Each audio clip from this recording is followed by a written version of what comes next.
Right then, for those of you with the benefit of Twitch.tv and YouTube, my name is MR Slap, once again joined by the beautiful, the wonderful Zari here to bring some commentary for you today. How are we doing? Doing pretty good. Looking forward to this. This is definitely a setup of teams that you're looking forward to seeing some of. Isn't that right? Yes, no, Chaos Control, my goats. I love them so much. Hyperstar has just messaged me on Discord like, oh, you're commentating me. Hi, Hyper. No, but honestly, an amazing team from the UK to look out for. Hyperstar, Jason, Yaga, Yolof, all absolutely amazing players in their own right. But hey, they've got to watch out for Here Kitty. Yukin has cheeseburger as well. Yes, indeed. It's just, as you can tell, this sounds a bit more like Here Kitty is a bit of a pickup as compared to Chaos Control. You see them around a lot, but we're going to see how they deal with each other going into this first game of the set on Rainmaker Scorch Gorge. Exactly, and before we can even get into talking about any of that, the game is starting, so everybody please welcome yourselves to Paddling Pool. As we get into this straight away, we've got Here Kitty Yukin has cheeseburger in the yellow, Chaos Control in the blue. And yeah, I will say that Here Kitty do look to have quite a standard comp that we see around, maybe with the addition of those Julies there. But you see a lot of a different kind of comp coming out from Chaos Control, though, with that tent match with the blaster and that bucket. So definitely an interesting comp to come here with, but already on their way, Here Kitty on their way to get that first checkpoint, and they're going to have to give it another go. You know, that's very unfortunate that the Rainmaker just slipped on the checkpoint where it mattered, but hey, talking about those dualies, even though it was a pretty unorthodox pick, the dualies have been doing a lot of work so far, but what a good crack in there from Yolov to come straight back into this. Chaos Control picking up the Rainmaker and now trying to get their own leeway into the game, maybe trying to even get to that checkpoint. Now we're seeing Yolof once again coming around, goes down though, and Hyperstar just trying to get in there with that Rainmaker. Yaga cut off, trying to go one-on-one with the dualies with that Tent Umbrella. Once again, the Tent Umbrella is a little bit of an iffy pick, you know, you don't see it too much, but oh, look at that. Zuka coming straight out, getting one. Do we see two? We don't see two. And look at that, the dualies are right behind, even though they break the checkpoint. Yep, they're there, but they're not able to get any work done with that reef slider there. And already Chaos Control back to the push and pushing as far as they could there, but only 244. Still a very respectable push, especially whenever we're only about a minute and a half into the game here. They'd want to get towards that ramp to feel a little bit more comfortable, though it does look like Johnny's going to give them a little bit more on that lead, but still 38, that I think they still want to get further, and they're still gonna go. You know, Chaos Control just absolutely battering that Rainmaker, even though they're not winning the pops, they're not doing anything. We're just seeing them go in again and again and again, just trying to push that lead a little bit more. You said that was a respectable push at 44. They've managed to just snake their way into getting to 26 points. And Yaga is still going in with that Tent Umbrella, even though they did get targeted by that killer whale. And it looks like the Rainmaker does reset back to the middle. No more itsy bit pushes coming in for Chaos Control as Kitty Yukin has cheeseburger, tries to reset. And look at that Zuka going in. Yes, indeed. Able to get one kill there. But even now, Here Kitty still sitting at the back here, trying to find their way into mid, but not quite getting that opportunity yet. But that will be a trade going down to the Julies. As still Chaos Control kind of in that control here. They're trying to get towards another push, but currently looking for that opportunity. Oh, there we go. Look at Yolov going in again from behind with that crack and maybe just trying to get a pick. A little bit of displacement, but look at the Rainmaker in such a pivotal position for Chaos Control because they've got 2 minutes on the clock right now. They could just stall it in that very, very little spot there. They've got so much map control in the middle, but of course they are just going to go straight and try and push in a little bit more. But two people have gone down for Chaos Control. This is where Kitty can really get back into the game. Yes, indeed. This might be the opportunity they've been waiting for, but they still need to get to the point where they're in mid here and taking out that Rainmaker. There we go. Finally, they're able to get into mid and start working towards getting the Rainmaker themselves. But as I say that, that is 1 down on the side of... Geez, that's 2 down. But also Chaos Control losing players left and right here, and Hyper is the last one alive. Yeah, but once again, we do have to point out that Kitty, since they weren't able to get that checkpoint, they've got so much more of a mountain to climb with only a minute left in this game. But you know what? This game can change in an instant. Look at the Tenterbrella there, just managing to stay alive again in the corner, even with Rainmaker shots being absolutely blasted at them. Oh, what a pivotal time for the tent to reconfigure as well. There we go, Yaga getting another spot. Yaga has been doing bits in this game with the Tenterbrella. Yes, indeed. I will also mention, it seemed like that Tenterbrella, because it was deployed, kind of consumed the wall that 52 placed. So that did mean almost immediately they had no cover. They had a Tenterbrella shot, or Tenterbrella canopy coming towards them, and it just immediately was not in there, not an advantage for them anymore. Yolov coming in. Do we see 3 splats from Yolov coming in? A little bit of a reset there in mid. Look at that, 22 seconds on the clock. I am very sure that Yaga is fine just standing on that railing and letting the clock tick down. But what a very, very good Ingzuka, as here we go. Only 1 person's up for Chaos Control. This could be the pivotal moment that here Kitty Yukin has Cheeseburger bring this game back. But no one's popping the Rainmaker. There we go. They do it with 5 seconds left. And now it's up to them to just try and push in. Look at the Tetras trying to go in, trying to get a little bit of leeway at the base to push in a little bit. They do get a spot and they're still alive. They finally go down, but it looks like they might just be able to get that checkpoint. Yes, they do, with no GG strikes online. And now here you can have Cheeseburger. This is all for them to play for right now. They grab the Rainmaker once more as overtime continues to tick down. Here come the strikes though, Zari. Yes, indeed. And that blaster is looking for them right now. They've had to back up massively and stuck themselves in this pit area. And here comes the Kraken looking to find the kill, but ends up not going for the Rainmaker. It's still alive. They're still going overtime, but not anymore. I think they had to push in by that point. They just had to push in. They were getting so low on the survivability of that Rainmaker that they just had to, even though it wasn't the right time, but they did so well. So, like, they had strikes thrown at them. They had the Ingzuka thrown at them. A Kraken came for them. Every single thing in the kitchen sink was thrown at them by Chaos Control, and here Kitty Yukin as Cheeseburger was just unable to push through right at the end. But hey, if that's not a close game, I don't know what is, so I have no idea what we're going to be seeing in that next game, sorry. Yes, indeed. With Clam Blitz on Barnacle and Dime, that is definitely a map that can get very easily tilted in one direction, especially if you just cannot get out of spawn. It is definitely that kind of a map. So here, Kitty Yukin has Cheeseburger kind of needs to be real careful not to end up in that situation. And I'd imagine we're still going to see that tent coming out from Chaos Control, which gives them such an easy in to get the clams to the basket. So yeah, I don't know what they're going to have to do to try and combat that, but they have to think of something, and soon. You know, we might be seeing some weapon picks change, but I don't really know. Like, when you're running such like a mainstream kind of meta composition the Kitty is running, it's like you don't really expect any weapon picks to be happening. But like as I've said before, like really anything can happen when you're just trying to search for that win. And it just seems like that one little thing needs to go in the favor of Kitty, and they've got the game. Yeah, absolutely. If they're able to find a way to kind of break them up, even like Chaos Control separate them, then that might be what they need to kind of take them down one by one and get that advantage. Because absolutely, if they're able to do that, then and get Chaos Control stuck in their base, then it's definitely something that will be helpful to them. But yeah, we're not seeing very much in the department of changing of things, except for those Julies have been switched out for the splatter shot there on the side of here. Kitty Can has Cheeseburger. Dare you not play the meta pick? Go back to playing your Zuka shot now. That's what happened in the Kitty locker room as they were gearing up for the next game. But look at that. Soda already out on both teams as we're seeing an absolute bloodbath in the middle here.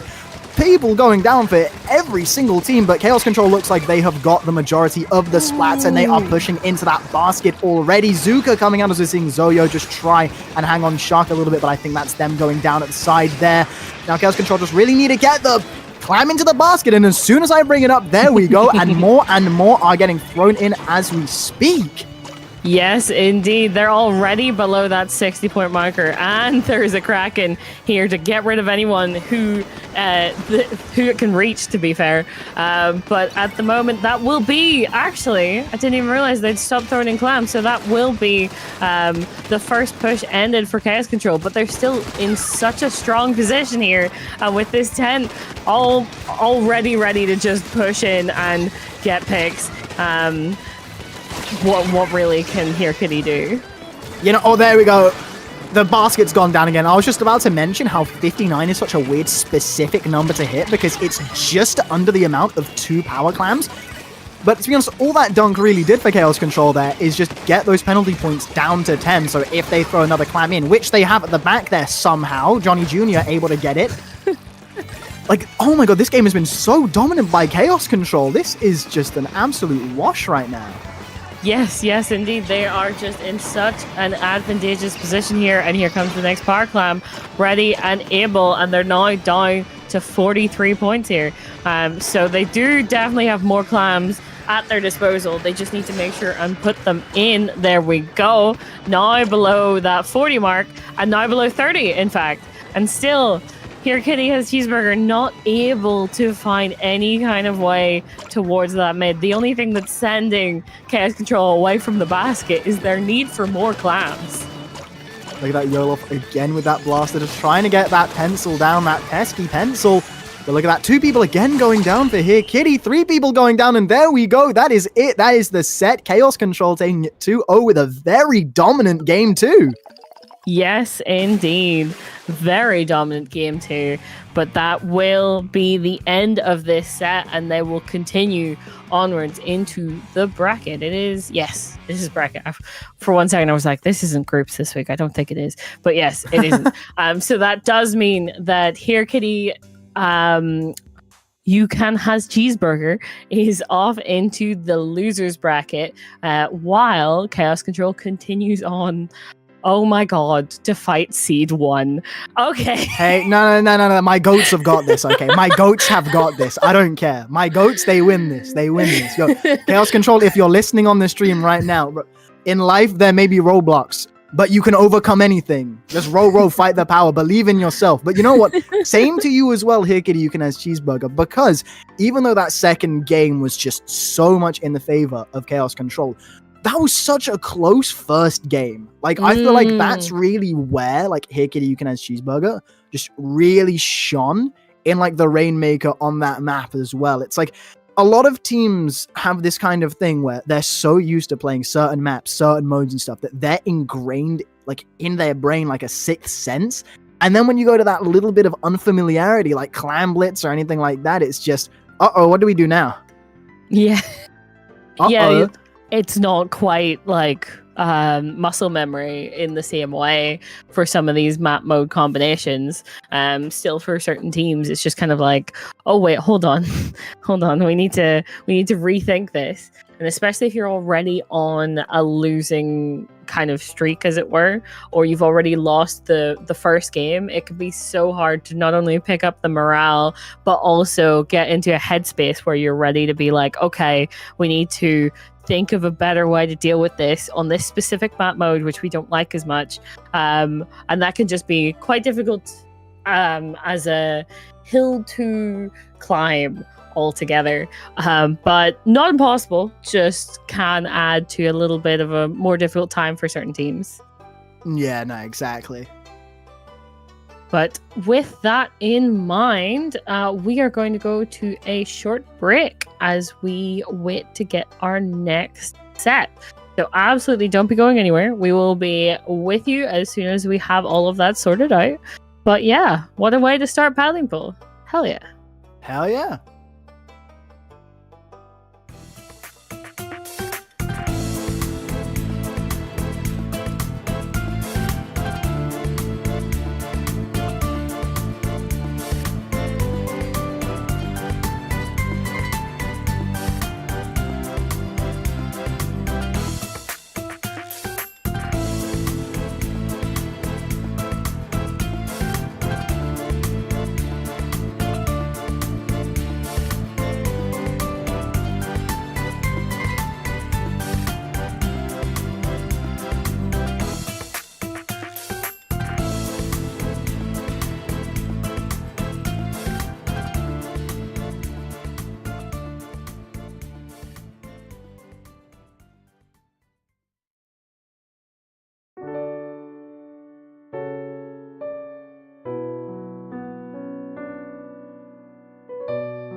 Welcome back, everyone, to Paddling Pool 279. We've got two teams. These today, freaking hell, these team names.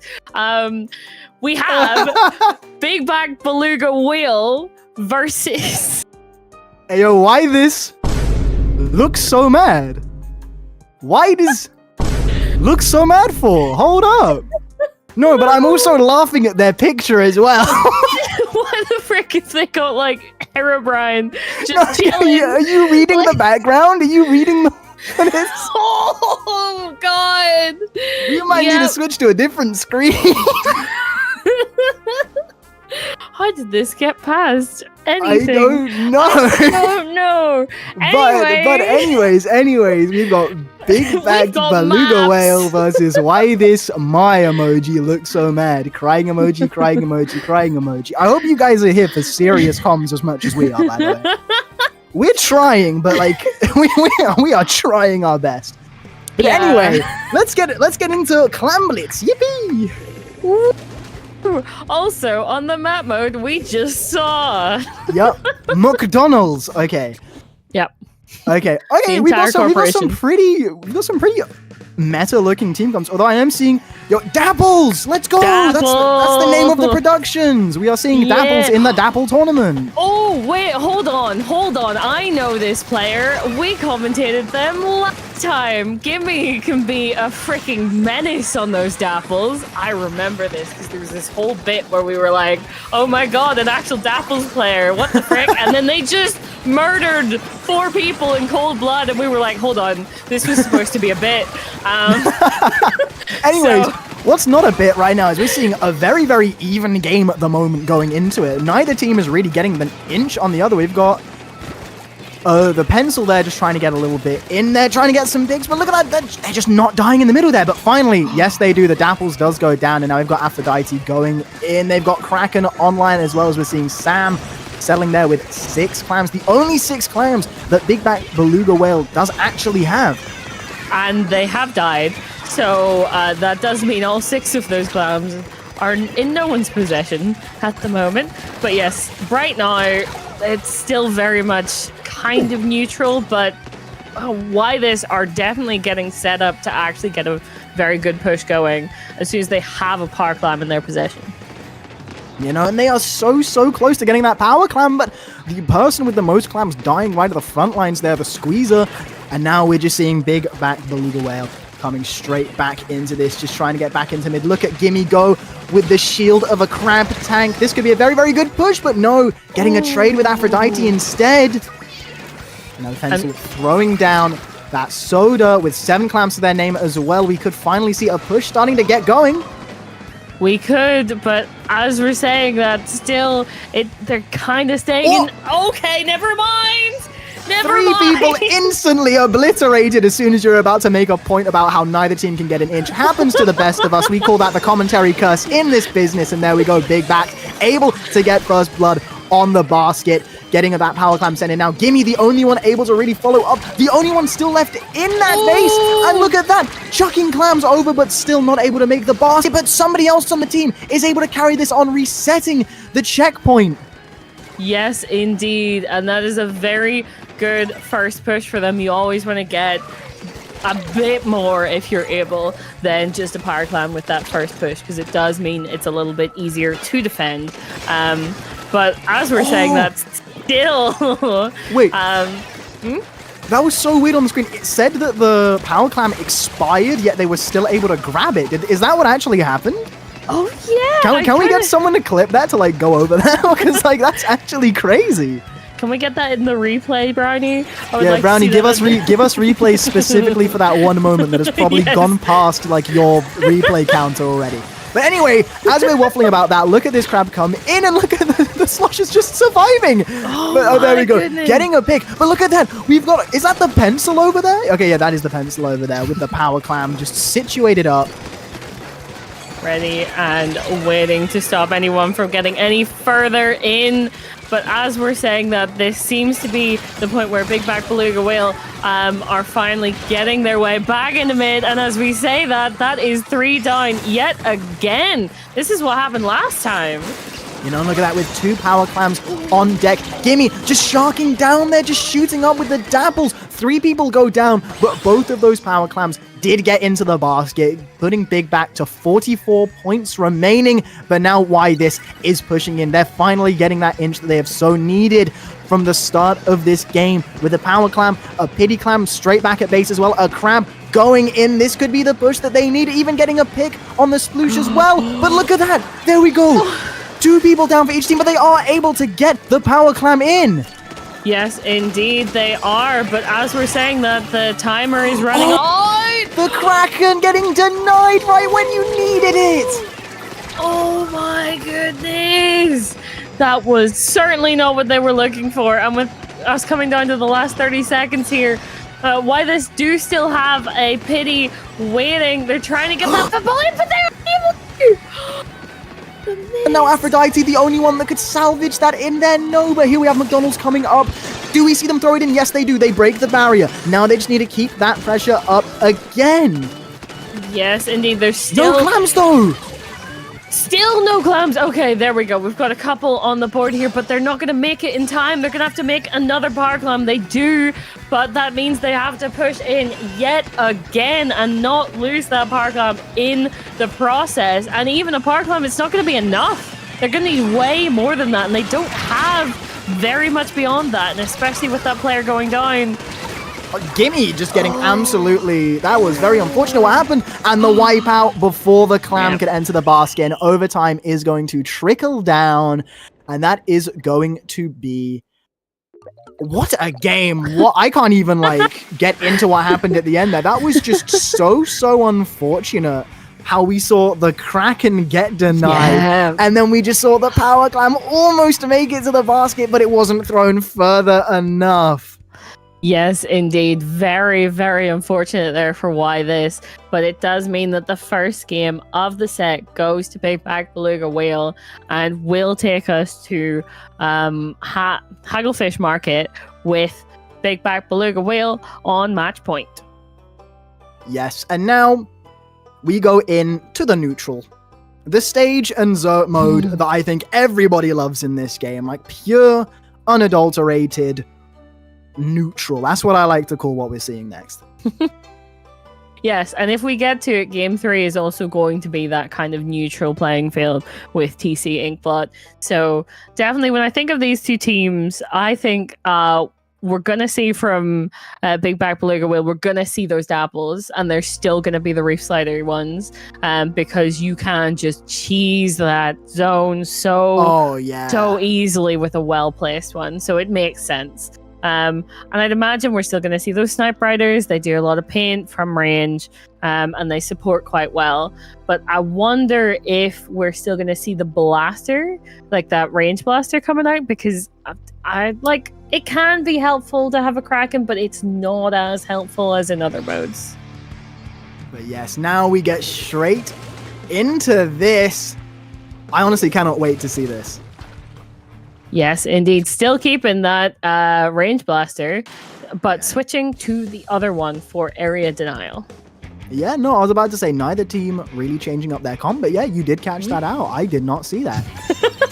Goes to show how good of a commentator I am, and look at Gimme already getting the first splat in the middle there, and the zone is already Big Back side. And look, we're having a crab fight as well. Oh wait, no, the crabs have disappeared. We are no longer seeing crabs on the screen. As there we go. This is when we just get to see the back and forth of both pencils just inking the zone, and then they're getting it back and then forth and back and forth. But the pick does go down for the side of Big Back. 2 going down technically. Pseudo.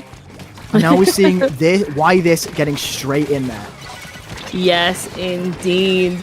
Definitely helpful when they have that area denial at their from the wave breaker to kind of get everyone off of zone. But we can see already they're getting their specials. There was that Reef Slider coming in, and that is 3 down!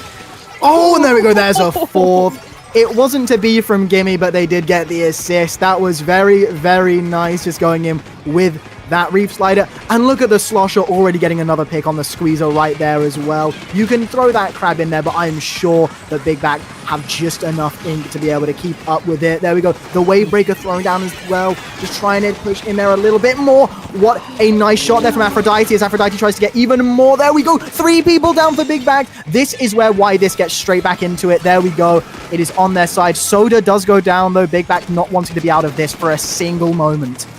Yes, indeed.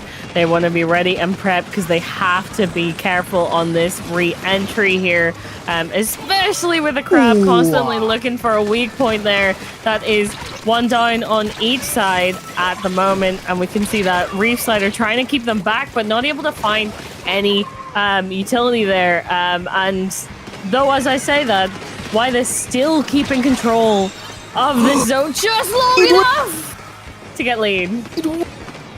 Why This, as you said, just barely able to keep it long enough, and that is going to give them so much as we see those penalty points trickle down further and further, getting into the low teens.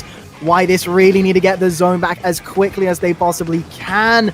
I think Crab, Crab does come out, but it might be too little too late. No, they do get a splat though, and they could still get in this. No, the lead is lost, but 2 are down for Big Back as we see Aphrodite pushing and try and get more and more, but Gimme the only one really left up in the mid there as Why This gets that zone straight back. Yes, indeed. To stay in this match and to stay out of the loser bracket, they do need to stay alive here. But as I'm saying that, that is 2 down for Why This, which is really not what they're looking for here. But also, Big Back, Beluga Whale, they end up losing 2 players as well. But that Crab will just make it that much more difficult for Why This to approach. Oh my god, we're just seeing each Crab in this game to get so many picks from far away. They're just arcing every shot beautifully. And Big Back right now with only under 20 points left. And we're seeing people go down on each side, but it looks like the Big Back have the full control over this zone by the end. 1 person up, 3 points remaining. Big Backs take this set 2-0, knocking Why This My looks mad into the losers bracket, but a hard-fought victory. Oh, absolutely. We saw, especially throughout that game, that Why This were definitely able to put up a fight there. But just once Big Back, Beluga Whale were in that advantageous position at the end, they were able to hold it long enough to get that knockout and just end that game before anything else could happen. So very much Why This are a team to look out for. They did almost take it from that game, but just not quite. Yeah, no, just unable to get that last little bit. They were so close. They had the lead for a lot of that game. They were genuinely so close, but Big Back just had enough fight in them to really take it over right at the end where it mattered. And you know what? Massive props to them. However, they are now facing the first seed in the next round. I don't know why we just keep saying, oh yes, you will now face the first seed after playing on stream. Yeah, that does seem to be We have a little curse. I think it's gonna happen as well next game, I think. Oh my god, yes. No, that's quite true. Looking at this bracket, if it all goes projected, yeah, there we go. We got the bracket on screen now. Yeah, no. If it all goes projected, we're gonna be seeing a name that I don't really know if I'm allowed to say on stream. Go into winners bracket semis, but who knows what we're going to see. Upsets happen every single day of the week, so who knows what we're going to be seeing. But yeah, like, it's a really nice looking bracket so far, to be honest. Yes it is, though yet again I will remind you of just the chaos that is these team names. I mean, yeah, no, this bracket might end up as chaotic as these team names, but who really knows? Only time will tell. But with that in mind, we're going to wait until we have everyone ready for that quarterfinals set, which is coming up next. So absolutely stick around. We're hoping to get some more good games coming your way real soon.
Hello, everybody, and welcome back. Our tournament organizer is definitely, well, our stream organizer is griefing and trying to make us break before coming in, but I will not let that happen. We are going to be seeing Type Shi versus Riku Positive KD Challenge, which is a massive stray, by the way. Oh my days! Did you see Riku on that team as well? I want everybody to say their KD after this. Yeah. We need Brownie. We need you to check the KD on the stream so we can see if it's positive or not. That's what we do need to know seeing. that. But I will say, do you know which one is Riku out of, because I can see which one's Tamako on that list of names that we can see in the lobby, but I don't know. I'm expecting the hit for 70s Riku, but unclear because the other two are not named their names on there. Well, and then also we've got Type Shi over there. Oh my god. Yeah, okay, oh well, thank you, Microwave Fan, for saying Riku is hit for 70. Yeah, okay, Nice. we know now. And I just want to say, this is an insanely close game that we're going to be seeing, because it is Seed 4 versus Seed 5. Yes, definitely a stacked game that we're about to get into. Important to note that Type Shi, we weren't sure if they were going to be able to kind of get here, because whenever we looked at their last set, it was currently 1-0 to the other team, but they came back with a reverse sweep on them to get to this quarterfinal. So let's get into this game and see what the KD is going to be, guys. Yeah, no, place your... Actually, no, can we get the predictions in chat to be if they get a positive KD? That would actually be so funny. Anyways, look at what's going on right now. We already see, I believe, yeah, no, that is hit for 70 going straight down the beeline to the right there. But we're just seeing both teams right now, once again, having this mid fight that you have. And it's so crucial to be the first team to get an inch, especially on tower control, where it just takes that little bit more to push in. And look at that. That's already one death with no kills on the board for hit for 70. I don't think this is going to be too good, team. But we're just going to be going in right now. Type Shi is able to get 2 picks already, and they've already taken the tower. Yes, indeed, and they're continuing to push it. Important to note, by the way, that these team comps are almost identical, except for the brush versus splatter shot and different blasters. But other than that, almost identical. No. Vanilla Slosher and Order Slosher. Come on. Don't make that slip up. Right. Okay. Different paint job on the slosher. Sorry. Easy mistake to me. Anyways, as we are joking about that, we are still seeing Type Shi just go in, get halfway through, and looking to get even further. That pencil just trying to get people down, and there we go. The pencil is up now for Type Shi as we see Riku Positive KD Challenge go in even further. Guys, look at that. They're getting so much map control in the center. That is what they need to do. But look at Shoko right now going in with that blaster as well. Just try and get any kind of pick they can. But there we go. The brush is the one that gets picked for Type Shi. As we're seeing Riku Positive KD Challenge, we're seeing Riku themselves try and snake around this right, trying to make that KD positive. And now look at Bazooka comes out but gets denied without getting any picks. And there's Riku goes down again with no picks on the board. Come on, what are you doing? This is not what we're here for, Riku. Come on, it's a positive KD challenge. You're failing. This is not. Well, I suppose maybe it is just that challenging.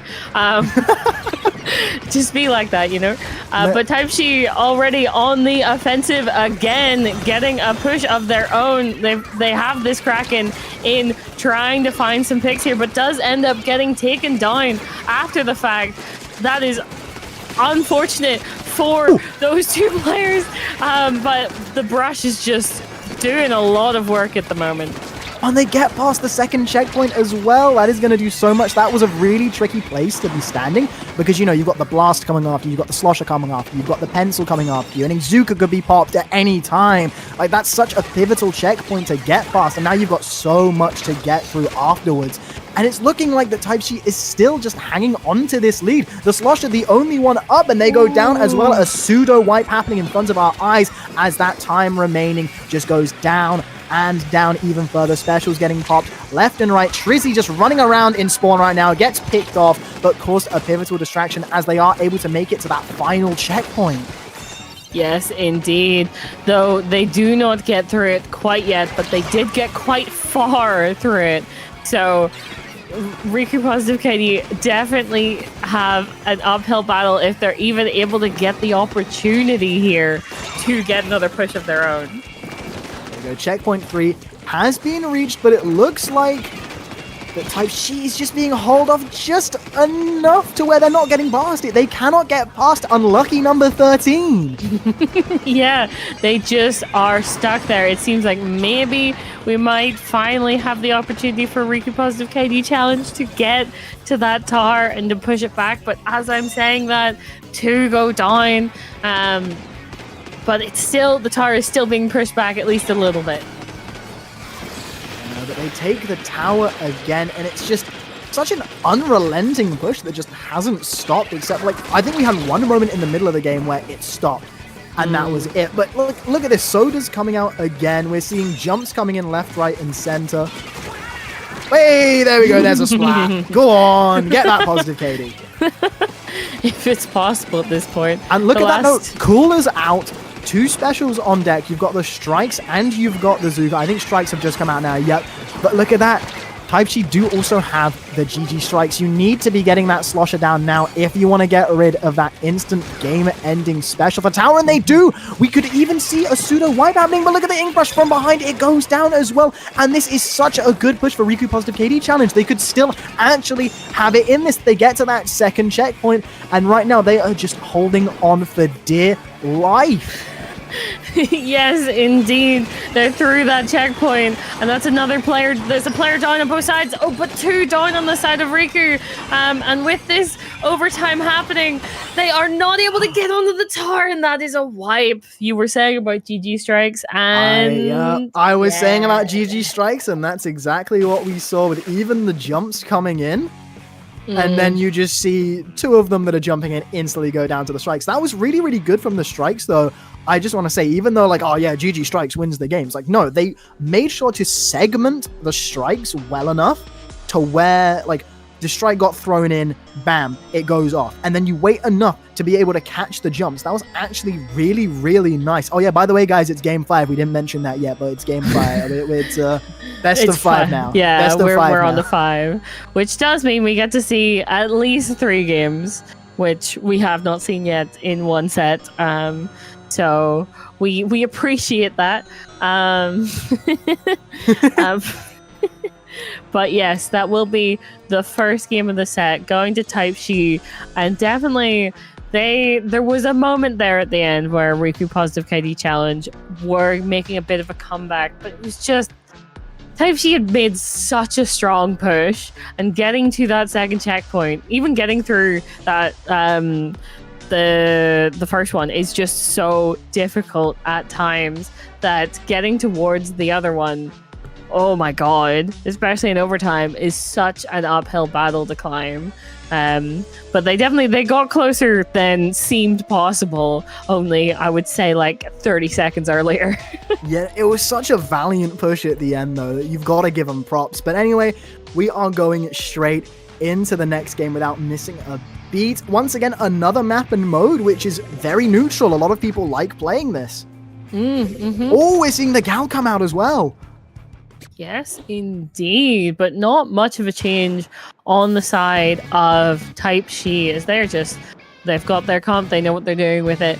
But interesting to see if that 52 does kind of turn the tables a little bit in the, for Riku Positive KD Challenge, if that might be what they were missing here.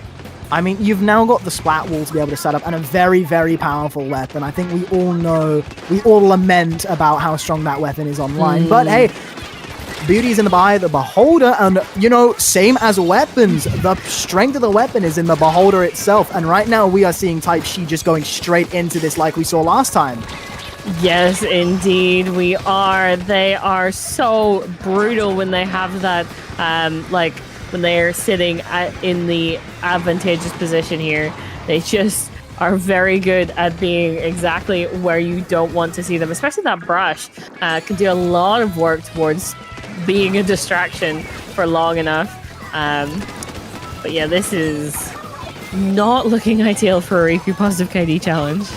Type Chi is just running this game at the moment. The brush just trying to run in. Look at that, chasing him down. Shrizzy coming in with that Ink Brush again, able to get a splat, but they do lose control in the mid there. We just had a little bit of a push come in, but brushed away just as Trizzy is brushing around right now. But look at Agent 8 there.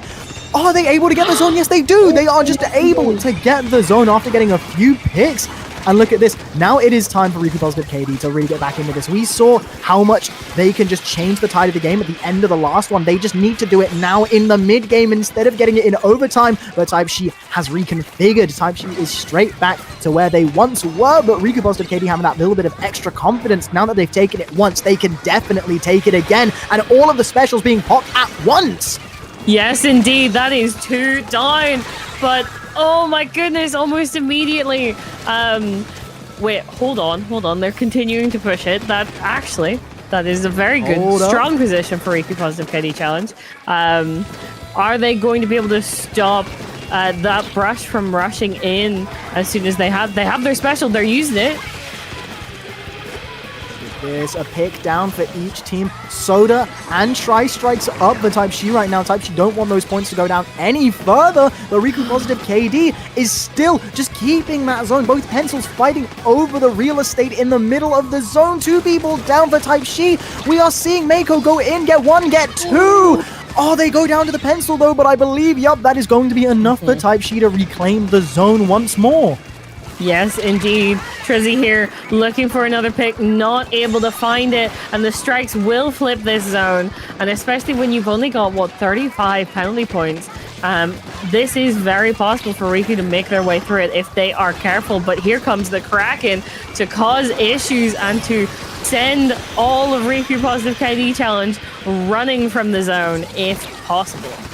You know, all of the specials being popped at the exact same time, except for that killer whale, and it looked like, what a triple kill coming out right now from Trizzy. Trizzy just searching for more, absolutely mopping up the competition with this brush, is able to get an assist on another, and there we go, Type Shi commanding that zone right now after a beautiful play from Trizzy.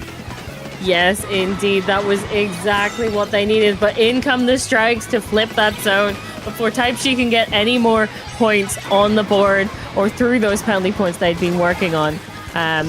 But right now, we see specials from both sides, 1 down on either side, really. And just the chaos continues as Riku Positive KD Challenge are able to get this zone, but not for long. You know, just setting up those penalty points once again.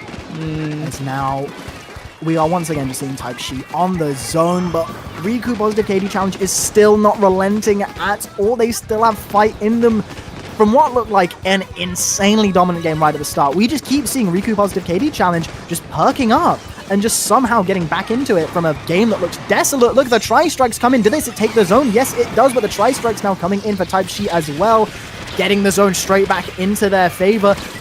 Still, specials being popped every left, right, and center. There we go, Agent 8 with that 52, like we mentioned right at the start of the game. The killer whale coming out, and there we go with 23 seconds left on the clock. Riku Positive KD Challenge have reclaimed the zone with only 20 penalty points remaining. So, such a little gap to get through, Zani.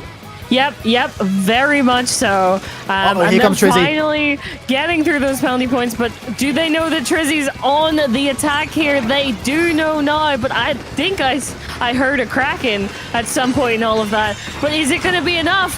Are they going to be able to hold it? Are they going to be able to hold it? This all comes down to 28, 27, 26, they get through! Right at the end, they get through and they tie this setup 1-1. What a play! What an insane play right at the end. Even with the strikes coming out, you still just see them hanging on. And I am sure that is a positive KD for Riku coming in. Hopefully, we're going to see at the end of the set everyone that is holding with bated breath. If we get to that point. Ooh, we get the replays coming in right now. Ooh, look at that. Trizzy going freaking wild there.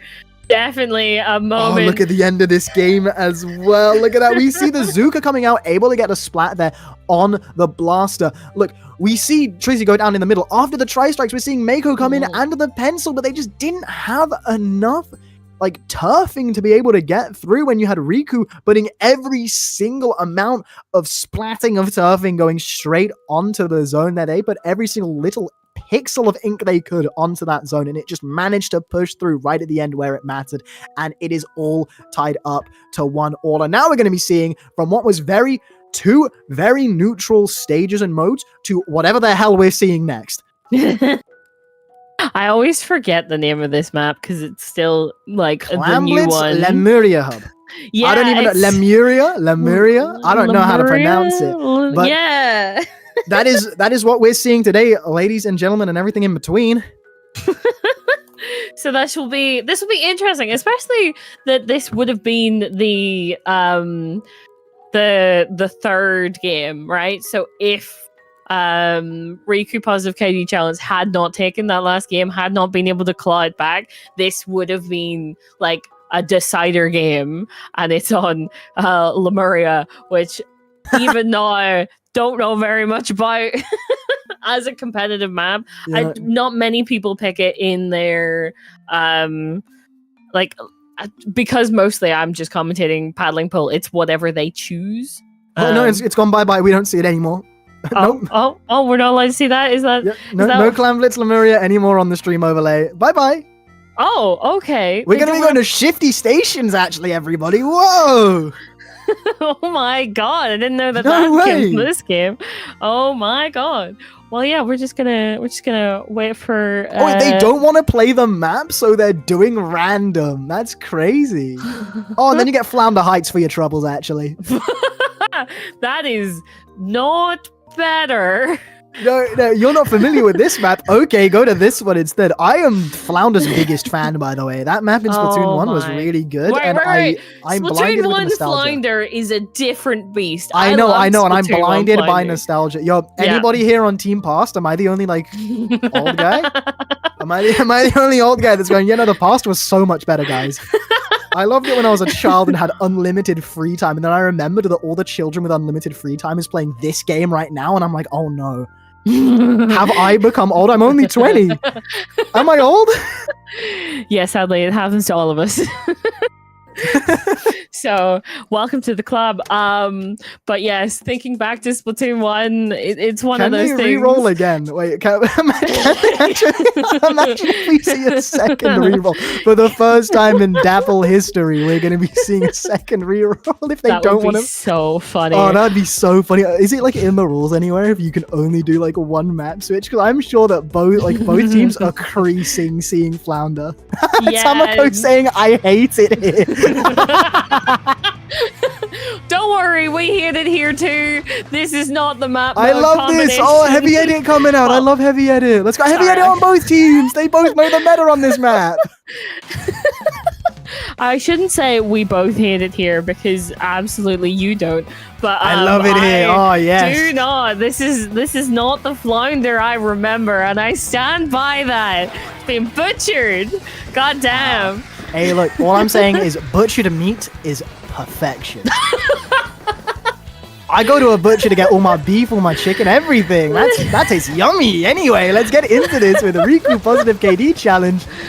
As we're seeing specials already coming online, instantly using that killer whale, just wanting to be a little bit of a nuisance on this midpoint, which is basically the entire map if you think about it. Yeah, it pretty much it is. If you lose this midpoint, you're kind of a bit stuffed. If you lose this midpoint, bye-bye GG, shake my hand. Anyways, we're seeing both teams with around the same clam count, and as I'm saying that, 2 picks go down for Type She, as we're seeing Tamako now rushing to the basket. Are they going to be able to get it? The strikes covering them, and there we go. They get the power clam, and 74 points remaining from that little push there. That is very, very good. You might need to get a little bit more if you want to really secure that push, but it's looking right now as Type She is saying, okay, yeah, you got that one little push. You cut it off at the bud. You got the stem of the plant. You got into the midpoint. You made sure that nobody could push in afterwards, and then you covered your spawn. You made sure that you had that midpoint, and then you covered yourself. And that is really, really good because that is just allowing Type She to get straight back into this and maybe even get a counter push of their own. But we're seeing Tamako sharking down the bottom left, though. They have a 1v1 with Trizzy right now. Agent 8 coming in. Trizzy just staying alive. But there we go. They are able to get them down. 2 picks going down for Type She as we're seeing Riku staying in the lead right now comfortably. Yes, indeed.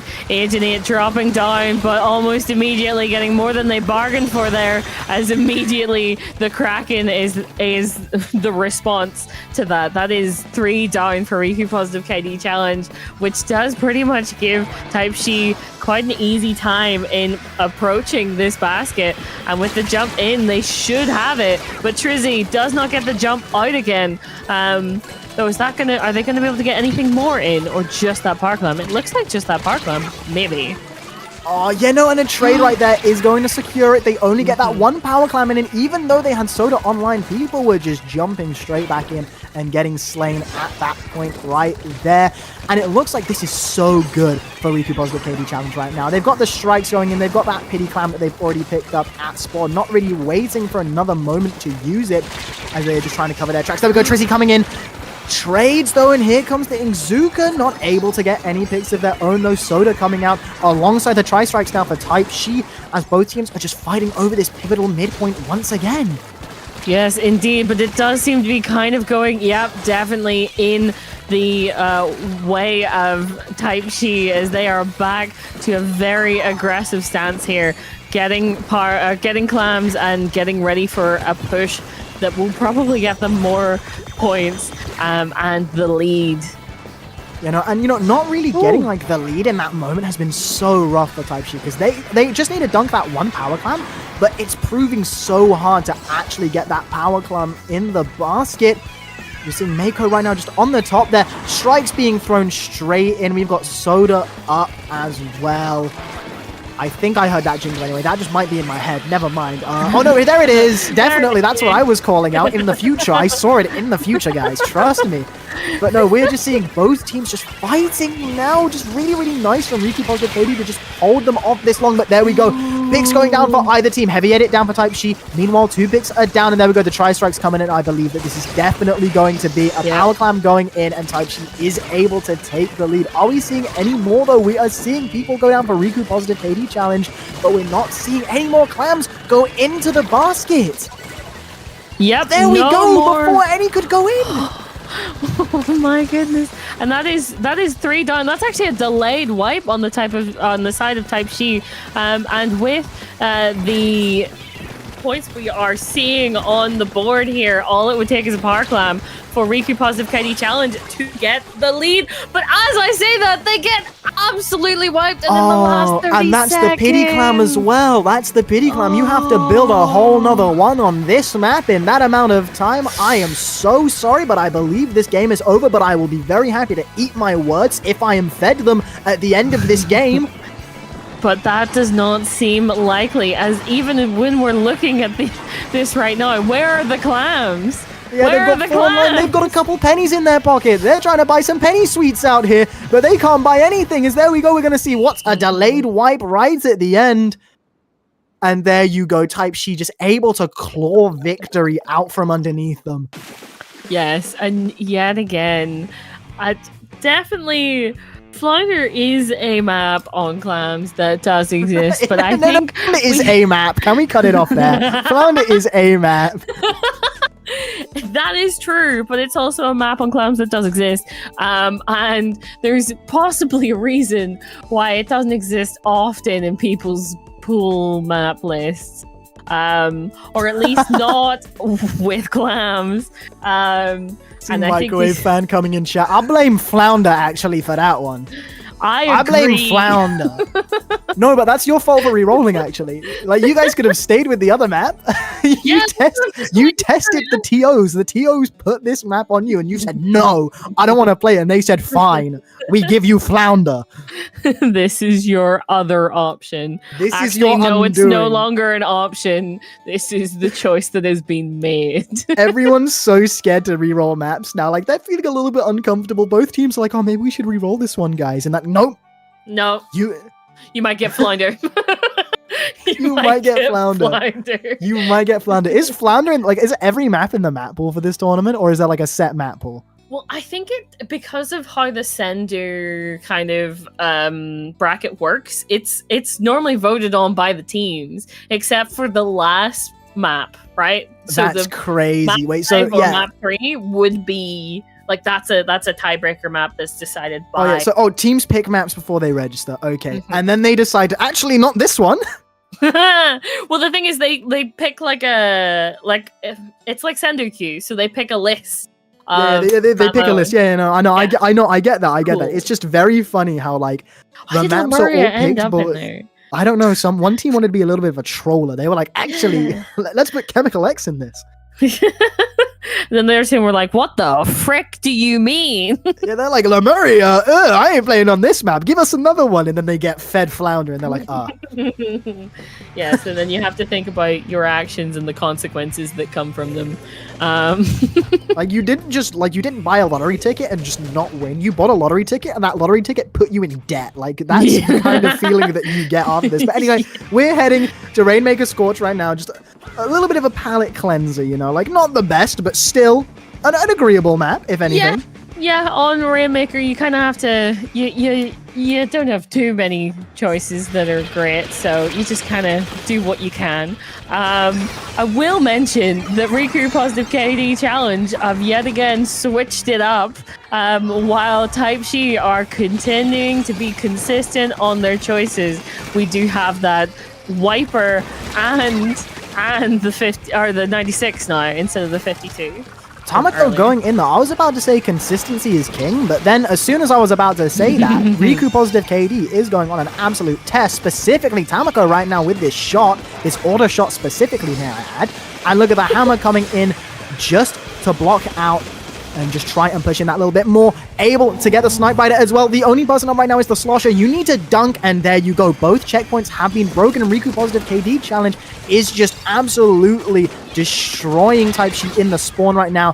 Ruchin going straight in. I don't know if I pronounced that correctly, but Ruchin, yes. Ruchin. Okay, yes, there we go. Agent A, look at Agent A go in that little bit further. We're just seeing exactly what happened with Chaos Control to the number. Just getting that tiny little push, getting it to 23. That is such a good push. Yes, indeed, and such a straight out of the gate push. Also, incredibly important for them to get that player before they were actually able to pop Kraken. Means one less thing they have to deal with. But Riku Positive KD Challenge are going to struggle to keep a defensive line here, as a lot of their players Did are you see how the going in? Able to stun the Rainmaker just a little bit before too much pressure could be put on, and right now they're just waiting for everyone to respawn. Shoko right now able to get that Kraken online, but then we're also seeing a Kraken coming online. What a snipe with the Snipe Rider, and Trizzy just sitting there sharking, waiting for that moment. They go down though as the Ingzuka goes in.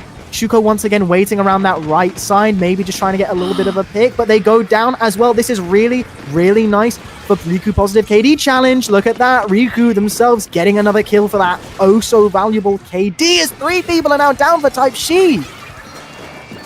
This is certainly not going well for them, and especially whenever they just need to win this game, and then it'll be over.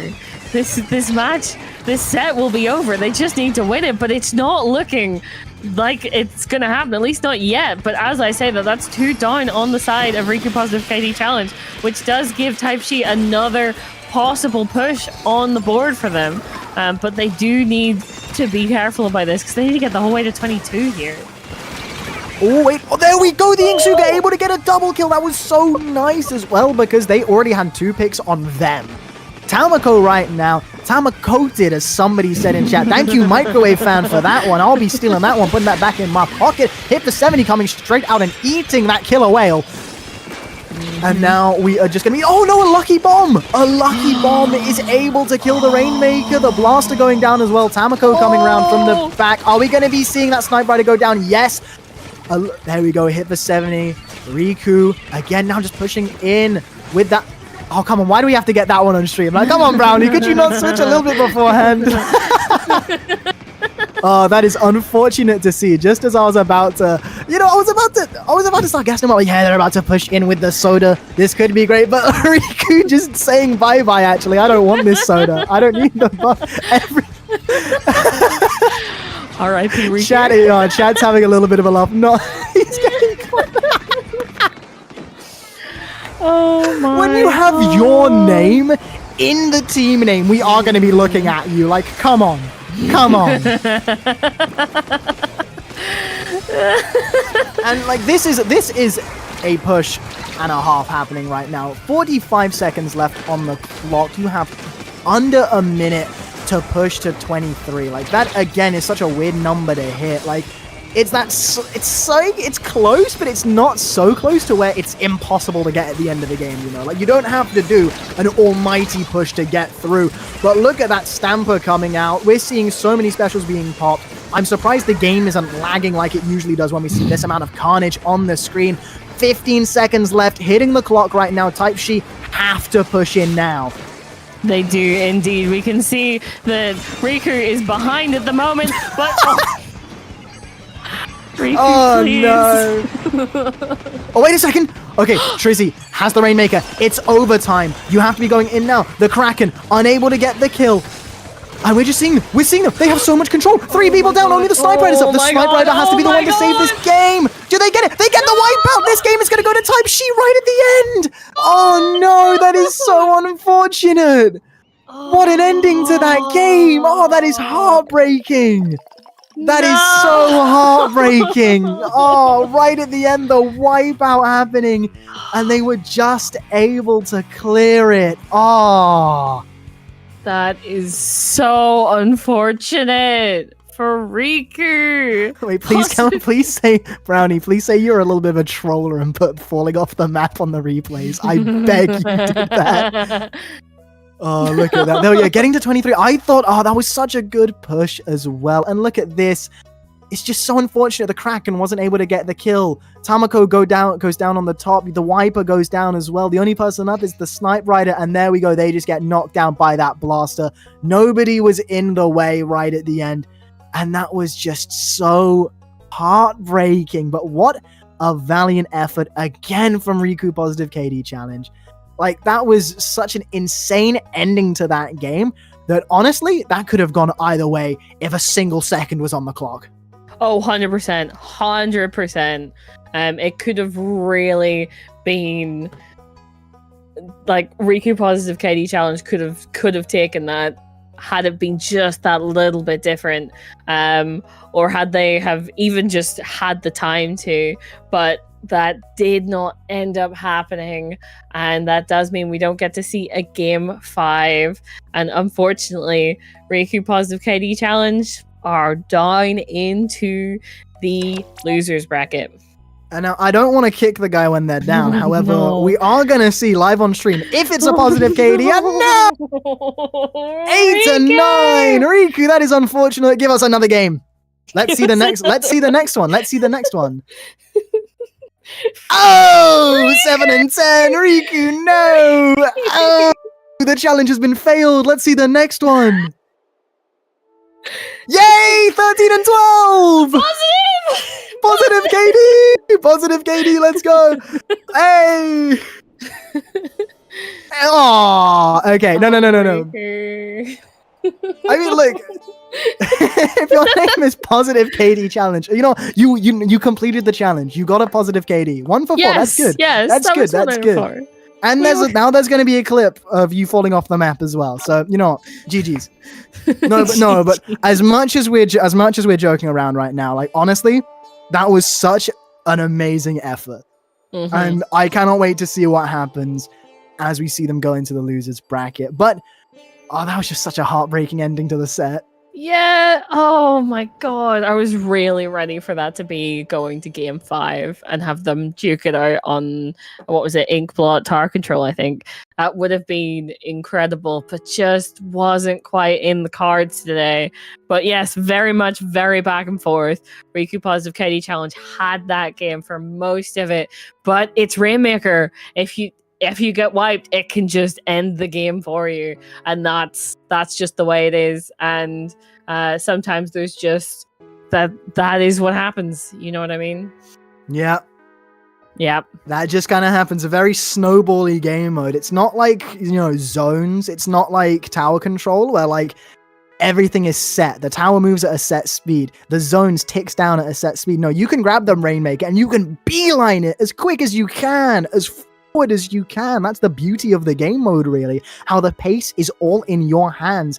And like you said, as soon as somebody gets wiped out, as soon as one team goes down, that's it. You can just sprint as far as you can. Just like the bronze medalist of the Olympics, 1,500 meters, who plays Splatoon. There we go. I managed to put that on the stream. Yup. No, honestly, in the Olympic qualifiers in America, the 1,500 meter sprint person was like, yeah, by the way, my favorite game is Splatoon, guys. Like, I love Splatoon. It has like a picture of him in a jacket with like the Salmon Run logo on it, and it is the most goated thing I've ever seen. And they won a bronze medal. They have been low ink banned because of it. If you look on low ink's Twitter right now, you can see that he's officially been low ink banned for winning a bronze medal at the Olympics. Oh my god, that's incredible! I did not know that. Oh my god. And that is the world we live in by liking Splatoon. This game is incredible. Every one of you in chat is incredible for following this. Everybody that played in that last game is incredible, especially Riku. Especially Riku. Yes, we appreciate everyone who comes and turns out to play at Paddling Pool. You are the people that make this tournament run. So absolutely, we appreciate everyone who turns up for it. But with that in mind, we are going to go to a short break as we set up for the last set of our block before we get replaced by other commentators. Ooh.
Welcome back, everyone, to Paddling Pool 279.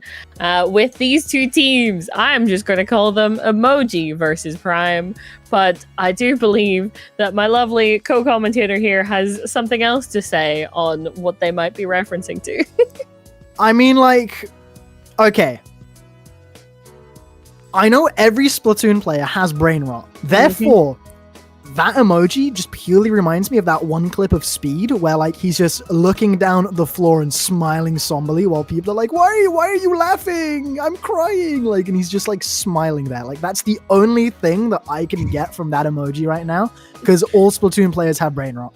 And that is where I am basing this off of. Also, I don't know if we can call them emoji, because as you can see on their team, the captain, the one at the top, is an emoji. God! So... I don't even know then. Are we just gonna call them nodding? Speed, I'm watching your stream right now. Why are you trying not to laugh? Thank you, Microwave fan. Thank you for getting the reference. You're my favorite chatter for today. Yes, Microwave fanfic has been doing the most today. We do appreciate you in chat. But yes, I'm just gonna call them emoji. It's like calling them last team Riku. Like, there's Riku on the team and also Riku the team. We were just calling so, emoji. We are Riku, like, coming in. Exactly. But we should get into these maps, because the first... It's also important to note, we did have a look at this. They all picked all of these maps except the tiebreaker one. Which I think they'd be happy with at the end anyway. They're like, oh my god, it's not Flounder. Oh my god, thank god. Yeah, no re-rolling of maps in this set. Like, the TO gods were like, yeah, no, you guys get Tower Control Ink Blot as your tiebreaker. That is what we're going to be doing today. And then, meanwhile, Flounder for you. Like, R.I.P. No rest for the wicked. No rest for the wicked. But all of these maps right now are looking very favorable. It looks like all of these maps and modes that we're seeing right now are ones that people would want to play. So we're just going to be seeing like very comfortable games, at least.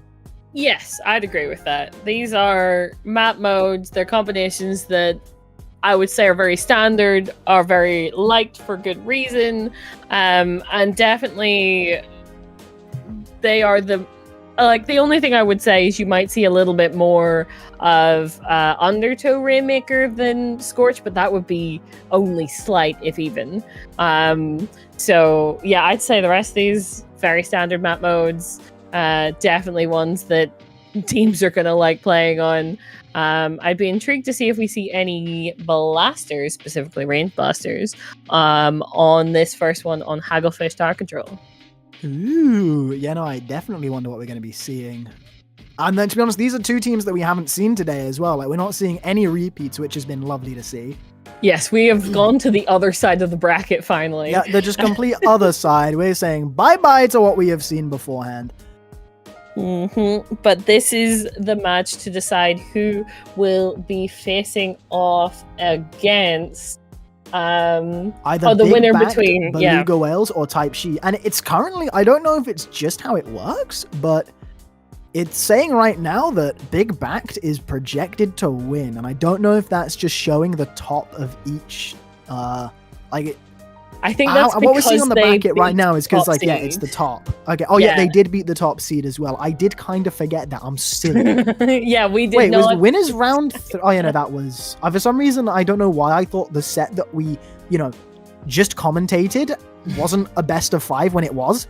But yeah, no, I just had a brain fart moment there, which hopefully will not continue when we get into these games here. But right now, I feel like very pivotal moment of the bracket. It's winners semis. If you go and you win this, you basically have guaranteed third place at least. Yep. So definitely it's looking good for whoever's able to take this. But we just have very little to kind of talk about on what these guys are going to play here. I feel like I want to know more. I want them to ready up so I can judge them in the game. Do you know what I mean? Yeah, there are a couple of recognizable names. By the way, your wish is now the game's command because it is starting. Ha-ha!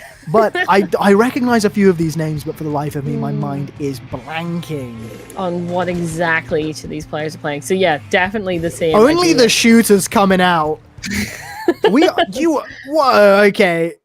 From Prime here, we are just seeing pure shooter oblivion, the zap, the gal, the V-shot, and the squeezer. Meanwhile, we're seeing much more streamlined meta picks coming up from the other side. You've got the splash, which has got the the strikes. And then, of course, you've got V-shot, range blaster, and pencil.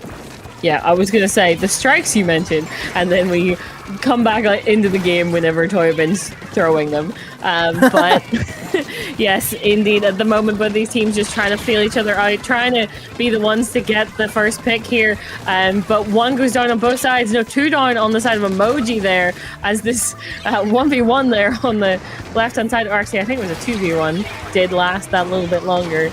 But Prime are going to be the first ones to get a start on pushing, but already immediately that is going to be brought to a stop. Corner. Oh yeah, no, oh, they get jumped right afterwards. As soon as that Kraken was down, you had 3 squids with shooters on you. Just like literally that was unrelenting. And now 2 picks down for either team, although I believe Soda was popped, so we're seeing nodding emoji getting straight back into it. I believe that is some sort of a delayed wipe happening on the side of Prime. Yes, it is, and they are able to take the lead and reach that first checkpoint. Now, this would be such a pivotal checkpoint right now. Like, as you are seeing right now, the pencil came in, but it was too little too late, as we see the Zuka come out as well. It is so nice to get past that checkpoint, but then you come to the even worse one. The second checkpoint that is even closer to that vantage point for the defense.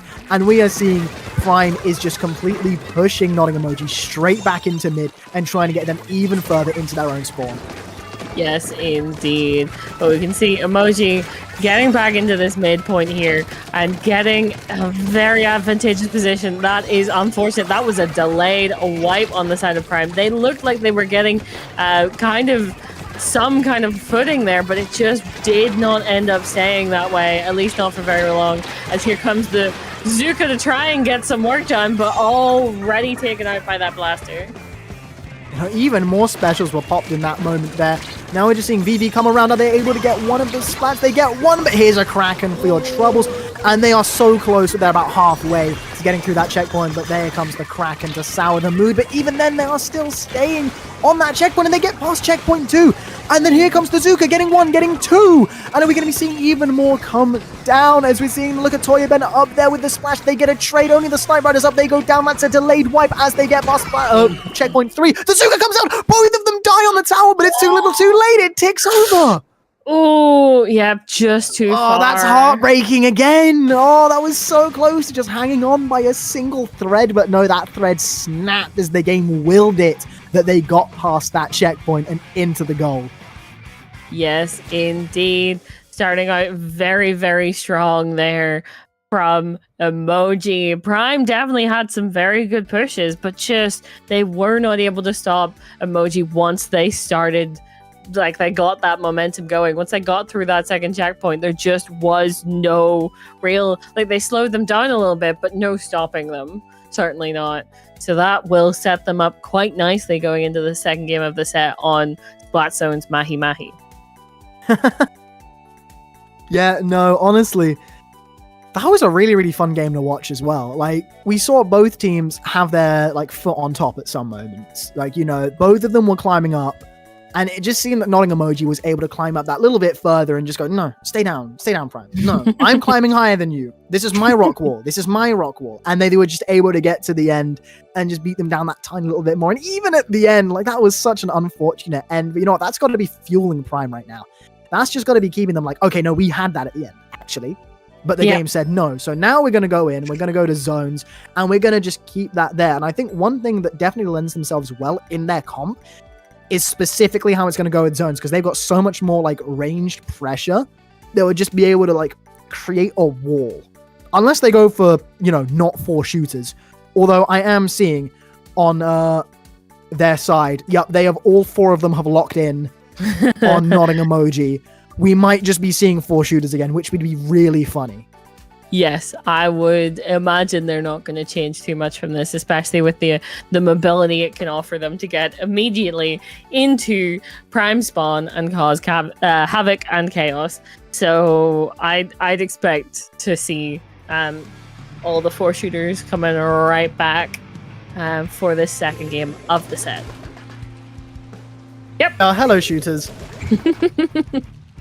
And now, oh, there we go. The Splattershot Junior coming out now. Instead of Toyman running the Neo Splash. Indeed. Interesting change, because what can be helpful is obviously the strikes to paint from afar. But if you can hold down that zone with the Junior, that can be very helpful. But you also need to be able to live long enough to do that. Was it Toyman already struggling with the kill power of the Junior? And there we go, they do go down, but they did have Soda active. I think both teams have Soda active right now. Cabby going in now, the only one up, just protecting their zone with their life. Oh, they don't get indirected, but they do go down to Atsuya. And the auto shot. And once again, 3 people are going down for nodding emoji. Prime are in their element. Yes, indeed. They're definitely in a strong position right now to keep that zone and keep working on those points. But as I say that, it begins to flip the other way, and especially since Tobin's trying to keep that zone painted, but the Zuka gets them almost immediately. Yeah, no, but look at this Star now. Was able to get 1, but unable to get 2. And wait, did I just see Respawn punishing 52 Gal? Is that what I just saw? I would be inclined to agree with you there. That is certainly a choice to be made. Wait, quickly look at the maps again. I want to see that back. Run that back. Okay, no, I think I was just going... Oh, wait, no, can you even see it? No, you can't even see Respawn. Oh, no, yeah, you can. I'm silly. I'm being silly. I'm being silly. That was a flash in the pan moment. My fault, guys. My fault for being blind. But that would have been very funny if it was. Look at Atsuya from behind, by the way, getting 1, getting 2. Pops the Zuka, blasted around, gets 3. Are we going to be seeing 4? No, because everybody is coming straight back out of spawn. Yes, indeed. They definitely went for it, though. But that is a very strong place to be in for Prime here, as they're finally getting through those penalty points. Are they going to be able to hold it for longer, though? As nodding emoji come back in, they just need to hold down this zone. And they are able to, but they don't have any specials at the moment, except Akame with the double kill. Oh, this might be... Oh dear. Oh, God. Toddy from behind, able to get the splat, the Soda unable to save them. And now we are going to be seeing just a little bit more spaghetti in the middle right now, because we see the Kraken come out. Kraken just flees back. We're seeing nodding emoji just having the zone on lock. Those penalty points are gone. But just like before, oh no, that bomb hits the big bubbler and kills their teammate. That is unfortunate to see. The big bubbler going down, and this could be it. Nodding emoji could be getting the lead here. The pencil goes down on the side of Prime. It looks like it's just about to tick down with nobody there to take it. There we go. The lead is now on the side of nodding emoji, who could take this 2-0 already, but you know what? Prime is not going to go down without a fight. Yes, indeed. And that is 1 down on the side of nodding emoji. But already the push to 20 here. The shield able to keep Torbin alive against the onslaught of that Zuka, but nodding emoji have already pushed to 15 here, and they're keeping control of that zone, at least for the moment. There we go. They do lose control, though. No Soda online. Only the squeezer was up, and Camby was able to just take that pressure a little bit off their shoulders by being able to just help their team regroup and make it so Prime wasn't able to put that much pressure on with 1 person down. But it looks like they're all jumping in. The Zuka's able to get 2 splats, just pushing them even further back into their spawn. Toddy comes down with that 52 Gal. Again, is challenging that blaster, but the blaster is able to take them down. Bombs being thrown as well to stagger nodding emoji in spawn. We're just seeing everybody from each end getting snuffed out. As I said, the weapon picks on Prime, allowing them to create that wall, especially with that big bubbler there protecting them. The Kraken's going in. Zuka comes out. They're finally making this push. Can they stop it before it goes down to 15? No, they can't, because they've taken the lead. They have indeed, and they've pushed down to 7 here, but it does look like Never mind. Prime, stay in control. It's now down to 3, 2, 1, and that will be game going to Prime. That was poetic, because at the start of the game, I was like, actually, Toyaben's having a pretty hard time killing with this Splattershot Junior, and then the added paint from using the Junior there was able to win them the game. That is poetic. Very much so. That is why they picked it. That's why they came up with it, and it worked very well for them there, securing that 1-1. And Sue, why you gotta be the odd one out? I see everybody else doing the little wave. Oh, look at that. Yeah, speaking of Atsuya, look at that. 1-2, shoot the cooler for a little bit of swag, and then there you go. Bang that third kill in there, and just shoot another one in there for good measure. And yeah, no, this was the end of the game. You see the pencil, you see the 52 go down on either side, and then 2 more picks go down, and now you're just seeing Toyaben bang, get 1, able to reclaim the zone, and then just use the added paint from the Junior to keep that zone in their favor, and there we go. Game 2 goes to Prime. Yes, indeed. That was a very good switch for them there to combat what Nottingham Emoji are bringing to the table, which is a lot of paint power, but with Toyben on that Junior, they were able to equal that out when it mattered most. When it matters most, indeed. And you know what? With how high octane these games, I'm like, this set is so good that I can't speak, if you guys cannot tell. Like, genuinely, I'm tripping over my words left, right, and center because I cannot keep my head on straight. But with how close this set is, I'm sure that we could definitely see a game 5. And you know what? If anything's going to take it to that, Rainmaker on Scorch Gorge one more time. We've seen it 2 times beforehand. We're going to be seeing another rerun of it.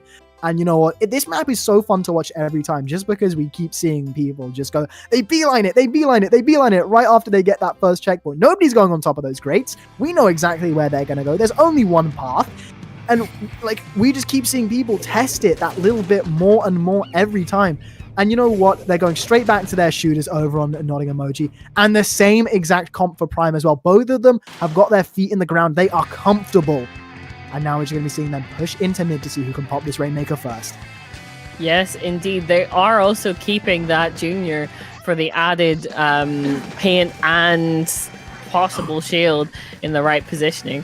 But this is definitely opening well for Prime here. They would get 3 down almost immediately, and that they by this point, there's still a couple players that can stop them, but they end up going down one after another. This is going very well for Prime. Very well indeed. Here we go. Big Bubbler goes up, just protecting them that little bit more. Can we see an indirect kill come off of that blaster? No, they are able to go back. Toyaben now, just going around the right there. They don't live from the Zuka though. 2 go down from what looked like it could have been a Splatoon 1 and 2-esque knockout right at the beginning from Prime. Nottingham Emoji have been able to just calm it down a bit, find their footing, but here's Atsuya to try and ruin the fun. Okay, 2 people go down though. Yes, they're that big of a distraction that only the Rainmakers are up right now for Nottingham Emoji.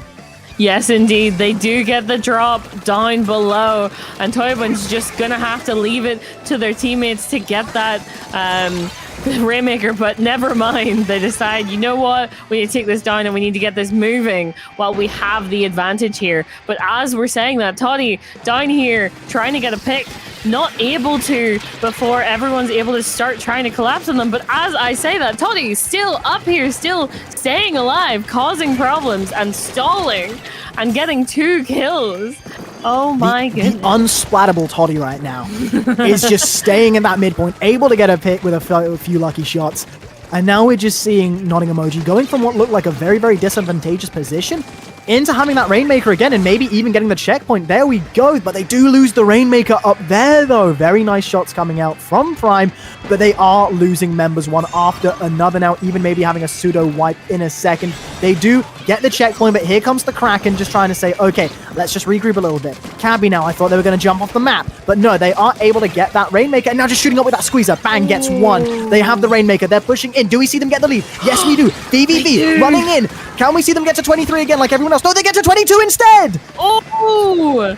Yeah, they got the bonk there on that wall. But wait, they're going even further. Are we going to see them get it? No, they don't dunk, but that's only 3 remaining. Nottingham Emoji has taken this to the absolute brink. Oh my goodness. And Toddy again, the unkillable. They get a splat. No more jumps though. Wait, no, but look at Akame right in there, and Cabby's been able to regroup with VV as well. They are still in here. The suction bomb at the end is able to get a kill. They need to reset this Rainmaker before it just ends up, you know what Toddy's like. He might use any opportunity to kind of just slink his way in there and get to that Rainmaker. But no, Toddy jumps off the map instead. Never mind. Never mind. And right now we are just seeing option. VVV and Cabby and Akame just trying to stay in mid there. As we are seeing Prime try and go around the right side. V-Shot does go down. Akame now just staying alive once again, this time going for the blaster, but is getting stuffed out by that big bubbler. Akame still just trying to stay in that tricky position as Cabby runs the Rainmaker, runs it in, doesn't get too far, but that is still a very, very disadvantageous position for Prime. And Toddy again, just not dying. There we go. The survivability of this specific 52 is insane. But yes, Prime looking to try and even this out here. They need to make such a trek. But already Toddy in fighting their backline, but that doesn't even freaking matter when Akame's here to stop the Rainmaker before anything else can happen. But Toddy is still here. Toddy's still making issues for Prime, and that does mean that they are gonna have problems getting back in. Oh my goodness. And here comes VV as well, trying to get in. No, but look at that. The Kraken is just trying their best. Are they able to get one? Yes, they get one. There we go. And Toya Ben now and Star able, but no, Akame once again just causing those issues. Is able to get one splat, but is then instantly taken out back by Bake. And there we go. More splats happening in mid. Bake the pencil now, coming straight back around. Zuka is popped. Gets one, gets two. Can we see the Zuka get any more? No, Zuka now on the side of Nodding Emoji gets the Rainmaker. Very nice shot there from Akame. Very, very nice indeed. Stops the entire push in its tracks. Oh, takes the junior. But that does mean it's 2v2 I just realized the time limit. Yep, this is the last 10 seconds of the game. They need to get to 2 here. And oh my goodness, this has been nothing but a struggle the whole way for Prime. And they know that they need to be so incredibly careful. All it takes is one from Nodding Emoji, and there's one behind them, and it's Toddy! It's Toddy! Okay, Toddy goes down. Oh, they take him out, but no. Wait, 2 go down. Even though Soda is online, so they are going to be respawning quickly. 2 are down. Here comes Zuka. Is Zuka going to be able to get the Rainmaker? No, they don't, and they go down as well. But here comes the Killer Whale as well, and they do lose the Rainmaker there. A push from one of the various shooters on that team, can't tell you which one because there's 4, was able to get the Rainmaker and put him to sleep. There we go. Another game for Nodding Emoji puts them in set point and almost guaranteeing their place in winners finals. But it's still all to play for. With how insanely close these games have been, Prime can still come back in this. And it was a map and a mode to come back on. The Clan Blitz on Museum de Alfonsino. Yes, indeed. You could definitely find with this that it tends to be very back and forth, where unless you can't get them out of your spinner, that is the one moment where it's like, oh no, why are they still here? We need to get them to leave now. But most of the time, it is a very back and forth kind of clams map where you'll get some in, you'll get wiped. The other team gets some in, you'll get wiped, you'll fight over neutral mid for a while, and then someone ends up getting 2 kills and there's another push going. So it will be interesting to see if Prime is able to kind of find their footing and get a bit more of their rhythm back coming into this 4th game of the set, because at this point, this is the moment where they cannot lose this game without being put into the losers bracket. So it is very much all to play for here. But Prime know that this is the game that it's coming down to at the moment. Yeah, no, this is it. Like, this is that final moment, that pressure that is put on your shoulders. But you know what? Pressure is for tires. These people can conquer it. Pressure makes diamonds. We could still see them come back. We could see the reverse 2-0 happen. But we know how good Nodding Emoji is, so let's get straight back into this. No switches from any kind of weapons. Again, both of them just mashing their heads against the wall until it works. Yes, indeed. Already we see that Nodding Emoji are being incredibly aggressive. Toddy already under the basket. They don't have the clams for it though. Or well, at least not in a power clam. They do have the clams between them. Saying this way, they're like, please make it over here, which they did. They snuck away with it somehow. Yes, somehow they were just and the only one alive is Toddy, because of course.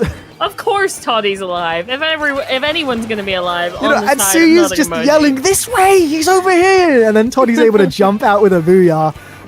But it's looking like right now, Prime is just pushing straight back in. And you know what? The thing that you don't want to do in this game mode is get that one kill, that one clam in the basket. Because that just puts you at deficit points, and it just makes it so easy for Prime to now come in and swoop the lead right from under you by getting a single clam in the basket. And right now they have 3 power clams on deck. If they're able to get these in, that would be massive.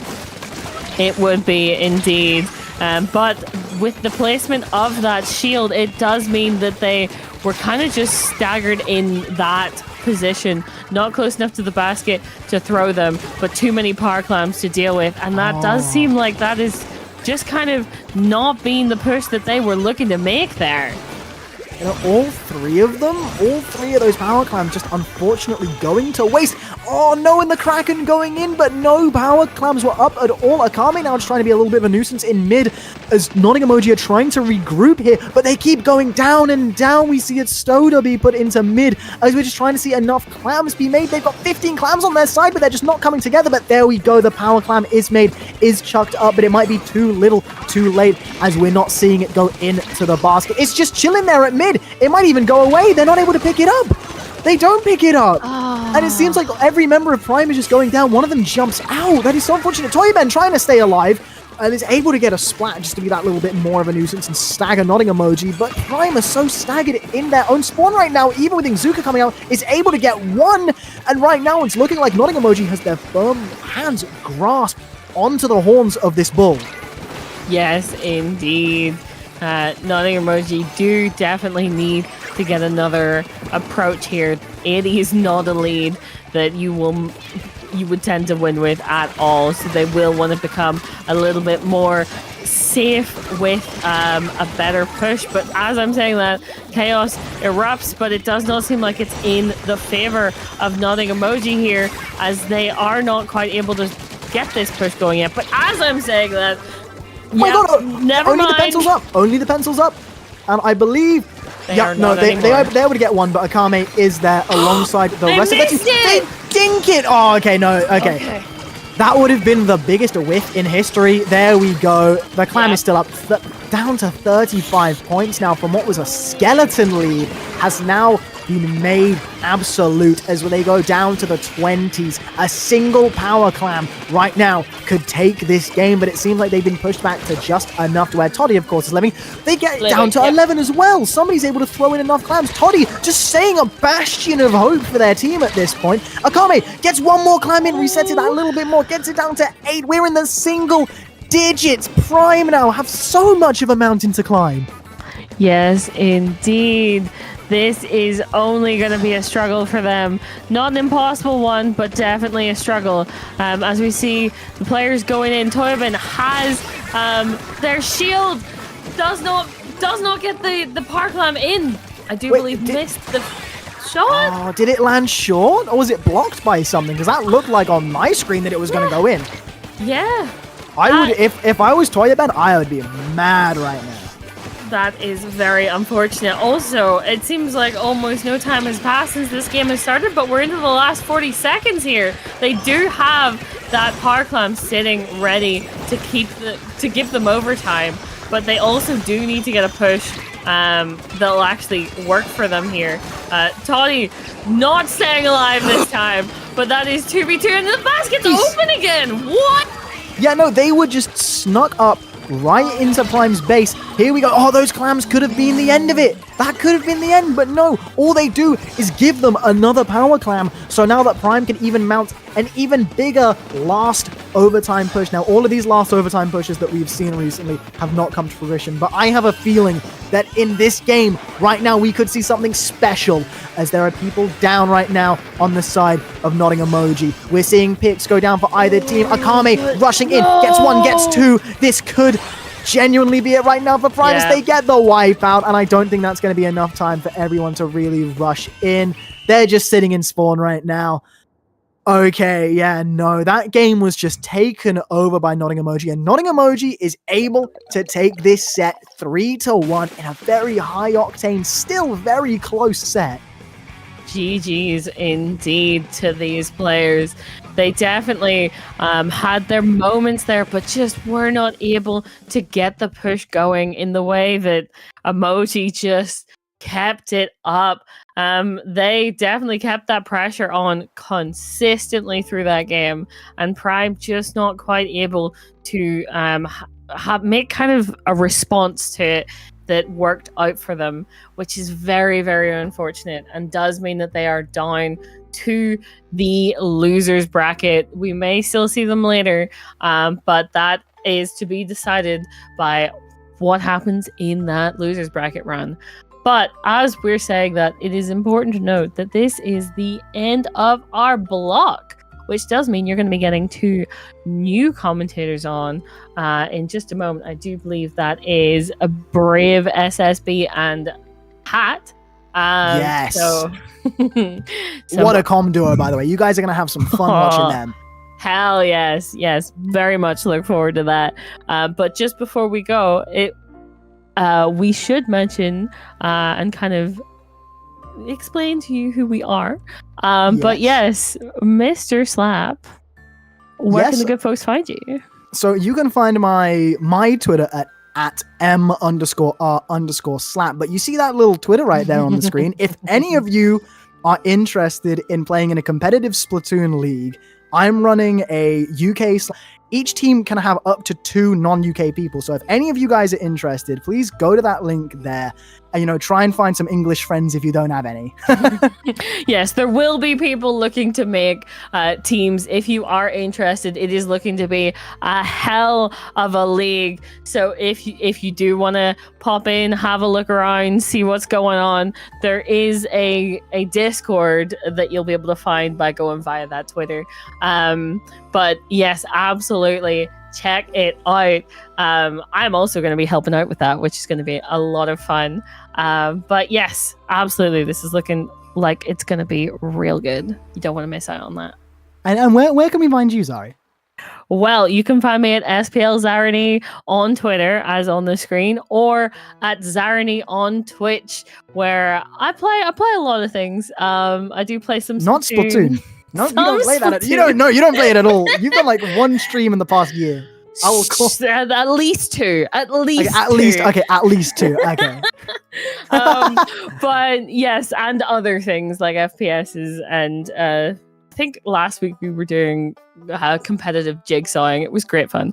But anyway, regardless, thank you everyone for having us. This has been so much fun. I always enjoy commentating Paddling Pool, and especially with you, Mr. Slap. It's always such a good time. Such a good time. But yeah, thank you everybody for watching. We have been Mr. Slap and Zani, and we will see you all very, very soon. Thank you very much.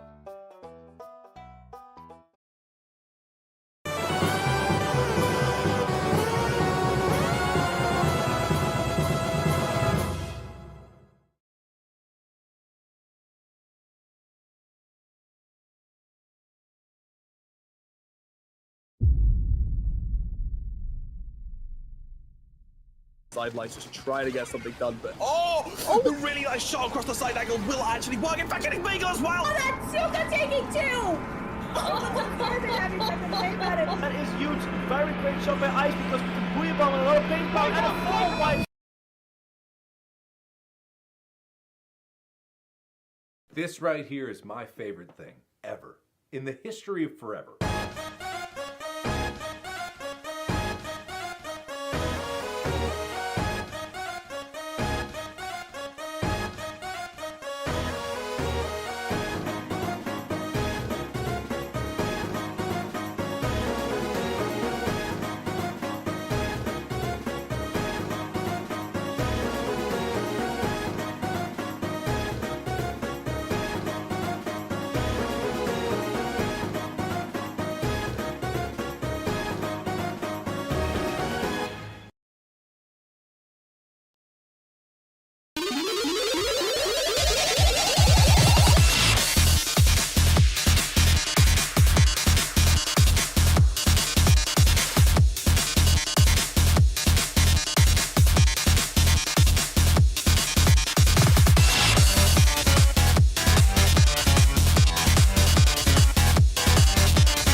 Hello and welcome everybody. It is now time for winners finals of this Battling Pool 279. I am Pat here with Brave. Brave, are you ready to watch some wonderful Splatoon action?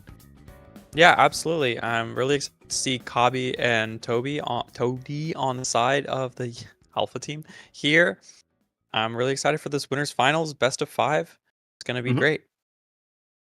Yeah, we've seen both of these teams earlier in the stream. They are now the last two undefeated teams. They had to fight hard to get here. There was a lot of upsets going on in the brackets.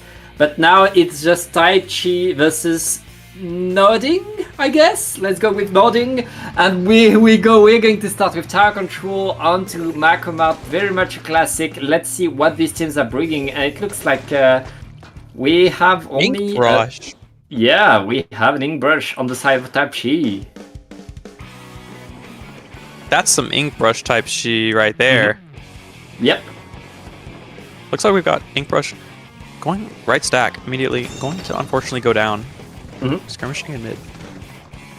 Yeah, lots of skirmishing going, but Nodding, they don't mind the skirmishing. They keep the fight active while they push the tower, and they're already at the first checkpoint, dodging the shots from the pencil. It's going to be a very, very fast checkpoint for Nodding right there. Type Chi looking to just defend, stop the onslaught, but I mean, even with numbers disadvantage, Nodding are still moving forward and making a bit more points. Type Chi are struggling to push them away, and Kabi with the squeezer is just solidifying the team, making sure that everybody can jump back in. And right now Type Chi are just struggling to keep that position. Ooh!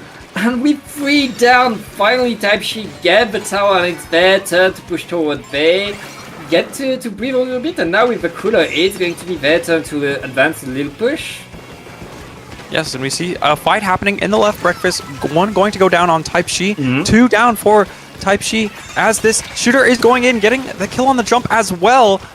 Just rotating very, very fluidly around this right stack to pressure the enemy very, very well.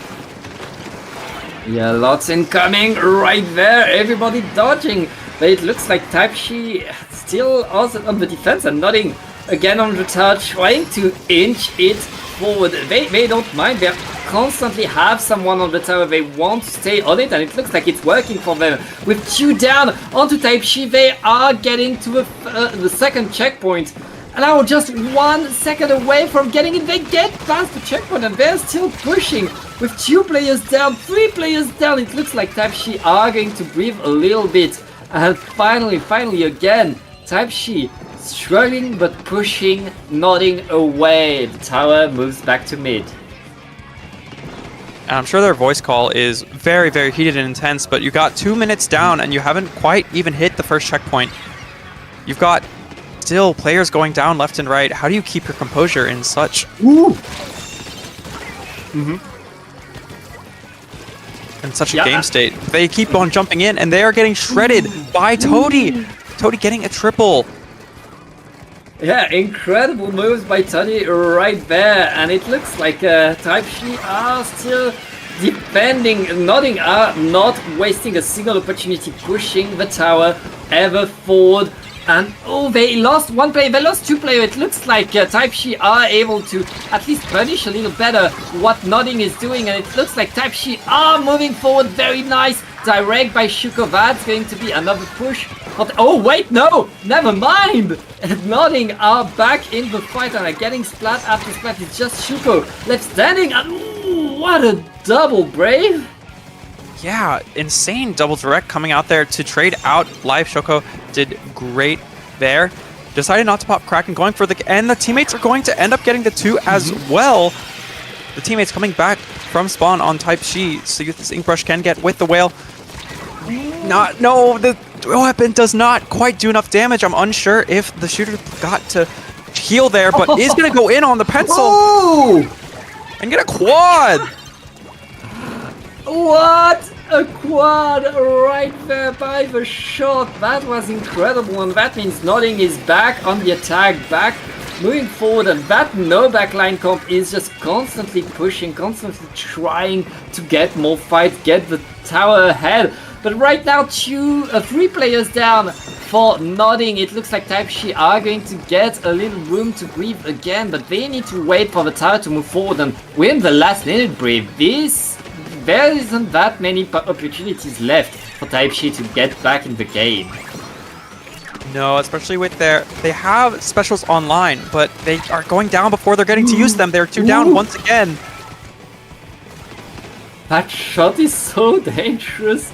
Every time they approach any player, you have to pay attention. 30 seconds left and Type-Shi is just struggling to get control over mid, to get someone on the tower. 2 players down onto Nodding, but this is the opportunity for Type-Shi. They are getting to the first checkpoint again and they're still fighting. That shot, okay, they're able to get on the tower, but they need to get the checkpoint now.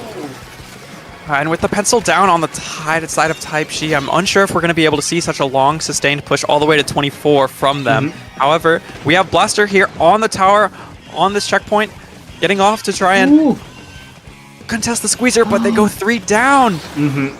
Well, and with the wipeout Nodding keep control over the tower. I mean, Type-Shi were only able to get the first checkpoint in the last seconds of the game. It was such control by Nodding. Yes, very dominant showing from Naughty. Multiple doubles and triples from Toady, from Kabi. Great gameplay overall. Yeah, great gameplay, but it's not over. What one team is able to do on a map can completely change on a different map, and we are going on to Lemuria. I don't know that much about Lemuria, especially on Clam Blitz.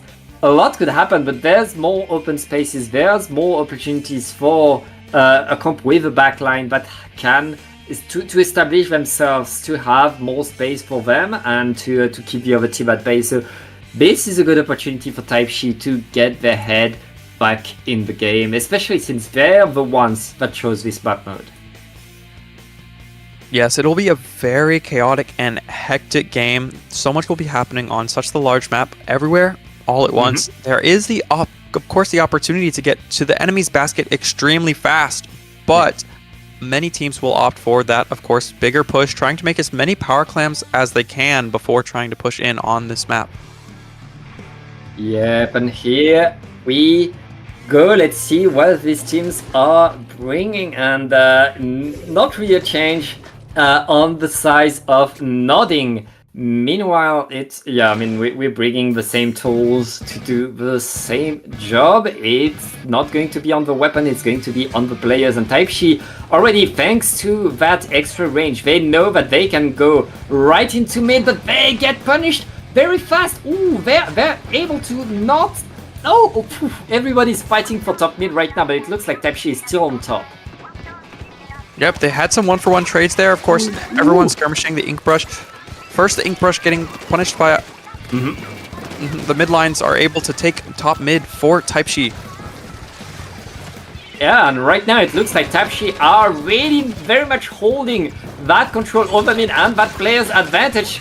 Kabi with the 52, with the squeezer is able to defend themselves, but the rest of Type-Shi is still in control of the top of the map, still looking to get a bit more trizy, waiting for the opportunity, getting that splat thanks to the teammate, and that's very good. We're still 1 minute into the game. Both teams are still aggroing and fighting for that advantageous, that better position on top mid right there, and we are still waiting. Type-Shi has the clams, but Nodding has a lot of players. Oh, they lose their players, and now there's a super clam for Type-Shi. They just need to push forward.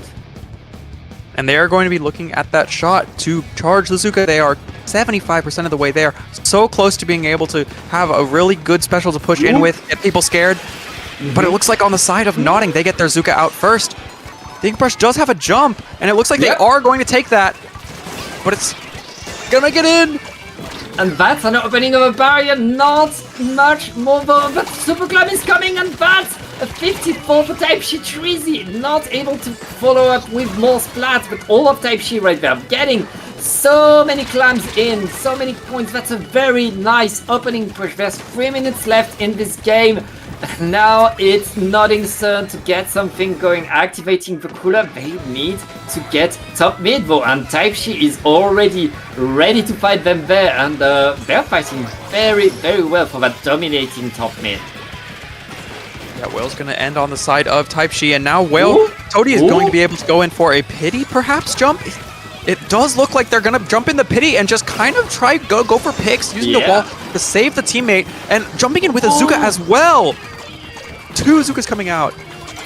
Very nice surprise push, and with the follow-up by Nodding, they get white, but they get the lead. Now it's on Type-Shi to get the follow-through right there. They need to play off of that advantage, but they got the Toady already stopping the push in its track. That super clam that Shuko wants to save right there. Type-Shi not able to follow with a counter push, but at least able to save that super clam. Nodding are in the lead, and Type-Shi are just looking to get a push again.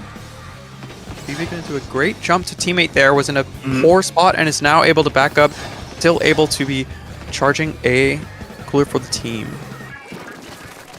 Yep, and we're still fighting Trizzy. Oh, Trizzy able to not save that super clam long enough. All of Nodding are looking for on the hunt right now. There's no more clams for Type-Shi, and Nodding are preparing another push right now. A more classic one this time. It's going to be a regular use. The specials falls your way through, and that's another opening of the basket. Kakame just getting splat after splat. What a menace, and keeping the basket open with that. That's an extending of the lead for Nodding, and they're still in there, Brave. Yeah, they are using these singular clamps to just keep the push going. They're really making sure that they have those picks up and making sure these scoring clamps is safe. Earlier, their shot had a chance to grab 5 clams into 8 to make a ball, but it would not have led to this amazing push. Almost a knockout. They only need 1 more clam now. One more clam may be able to get in. Yep. I mean, Type-Shi had so much control at the start of the game.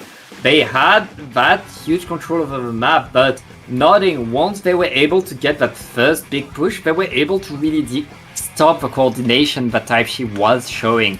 And slowly but surely, Nodding was getting opportunity after opportunity, punishing overcommitting for the super clam, and really Type-Shi not knowing where to go, not knowing what to do to get their momentum back right there.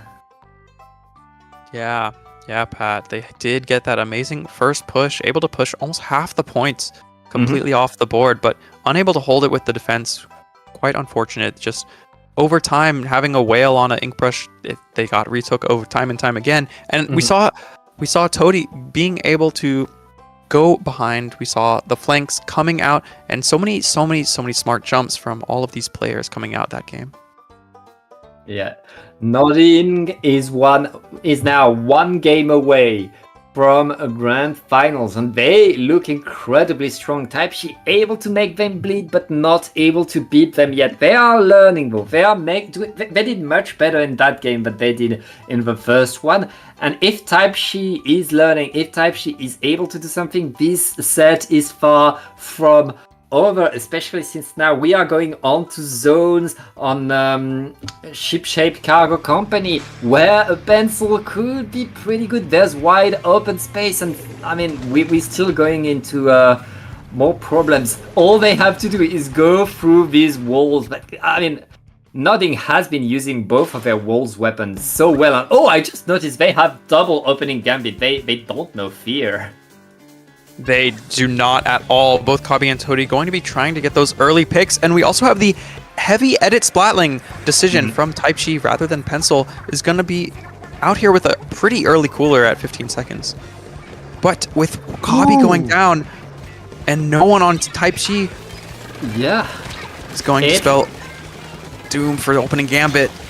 Yeah, it's spelling doom for opening gambit, but it's spelling victory. And a very nice opening for Type-Shi right now. They have the zone and they have a numbers advantage. They keep it right now. Nodding is struggling just to stay in their spawn, just to maintain the fight active.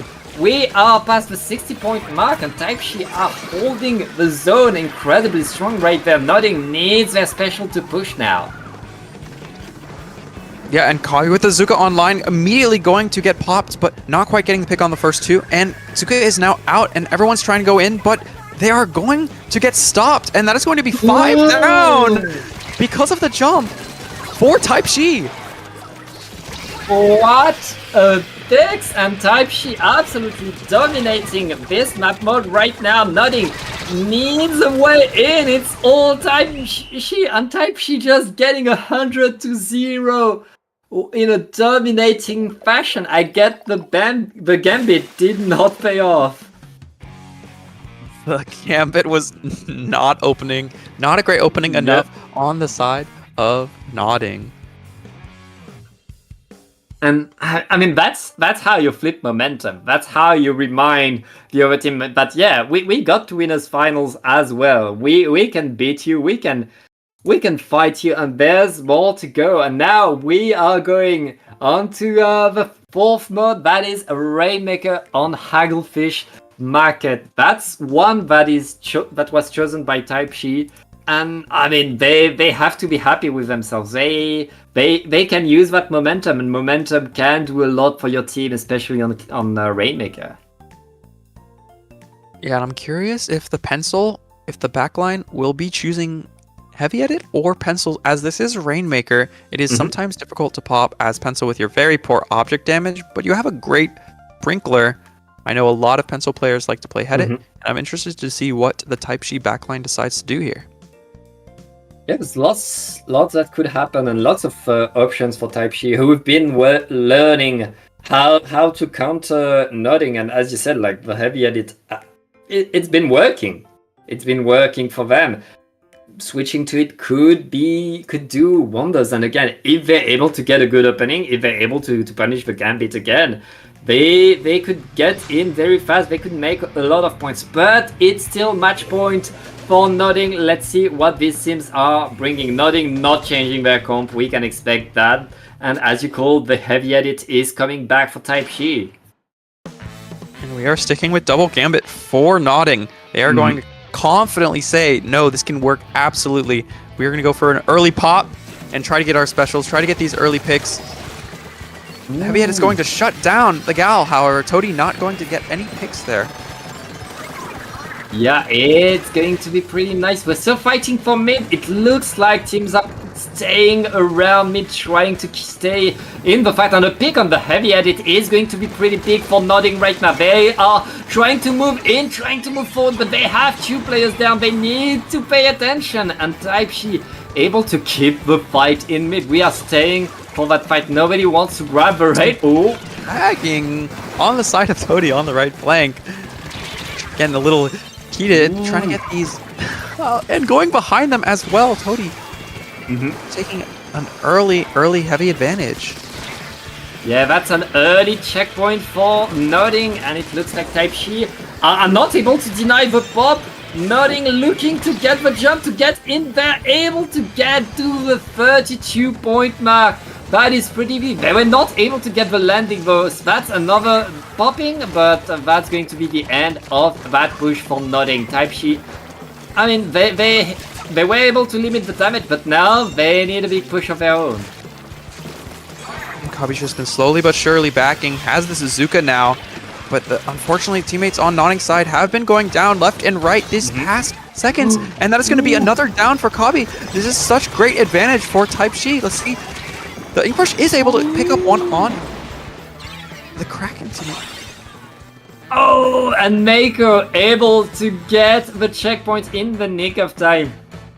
That's a wipeout, but that checkpoint will go a long way for Type-Shi. They stay in the game. All they need now is one good push, a few good picks, and they go forward. And right now there's two down onto Nodding in a bad spot right now. This is Type-Shi's turn to get some momentum. Toady is shocking to the side, waiting for the opportunity, is called out, and is fighting two players. Oh wait, Toady just getting the splats, and with a wipeout, Nodding has full control. We're halfway through the game, and Nodding has all the momentum now.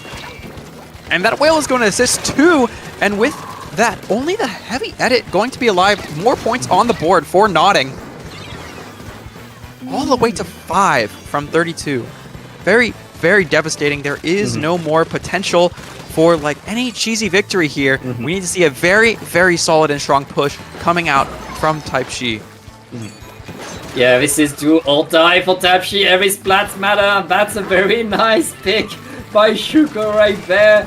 They need to get more than that though, and right now Shuko is in danger activating the Kraken and trying to get a lot of aggro. Meanwhile, the Rainmaker reset, that's going to be a lot of time loss for Type Shi. They finally grab the Rainmaker and have to follow through. I feel like Type Shi is a bit too slow to push right there. They need to go in fast, but they already lost 3 players, and all Nodding needs to do is throw a few bombs and keep Nishi away. Yep, they are able to 2v1 that Rainmaker very efficiently, going to go down on that left flank, but we have a Shark here from Shoko. Yeah. And BB going to pick up Rainmaker. I mean, I feel like Type Shi needs to find the surprise, needs to find something big if they want to get pretty much to a KO. And a quad might do exactly that! Shuko just flipping the game upside down. This is the opportunity that Type Shi has been waiting for. They have a minute for that opportunity to pay off. They need to go forward, but 2 down again onto Nodding. This is the opportunity they need to go in, but the pick on the Rainmaker is going to slow everything down, and now Type Shi needs to use the strikes just to pop the Rainmaker. Mako trying to get in, trying to keep the fight active, and 2 versus 2, this is not over, but Type Shi needs something big. Yeah, we see a 2v2 coming out here from Type Shi. We have Rainmaker able to slowly make some progress, but Kabi in a very, very good position for charging Suka and for just being able to beam the Rainmaker whenever the Rainmaker decides to go forward. Yeah, and it's not over. Vivi trying to stop things. Nishi is still holding that Rainmaker tight, and now we're going to need another time victory for Type Shi, but it's not going to work. Nodding qualifies for Grand Finals 3-1. Yep, Nodding showing domination in getting multiple pushes that game way past the first checkpoint on both of them is going to be showing that they deserve to be in Grand Finals, and they will be trying to meet whoever makes it through the losers bracket there. Yeah, and the losers bracket is going to be pretty stacked. We've had a lot of upsets, and I expect a lot of good team to be fighting hard in losers. I mean, they've been fighting hard, because now we have to go watch losers semis, I guess, and it's going to... No, we don't? Oh. Well, so I guess we'll have to wait for losers finals. Losers semis has started, so yeah, that's... That means we get to see the replays for this game, and I mean, Shuko absolutely shredding with that quad. Not able to turn that quad into momentum though. I feel like Nodding, even when they were down, they were still able to stop Type Shi from moving forward. One thing that Type Shi was not able to do, Nodding, they were still running, even with less players on the map, they were just running forward and making points. Yep, they were able to dominate that set again, proving they deserved Grand Finals, and we'll be seeing losers finals soon. Yep. So, right after losers semi is able to be finished. Yeah, we'll take a short break and we'll be right back. Don't go anywhere.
Hello, Twitch chat. We are back with more paddling pool. We've got loser semis. We actually were able to get loser semis. I am here with Pat. Pat, how are you? I'm doing awesome.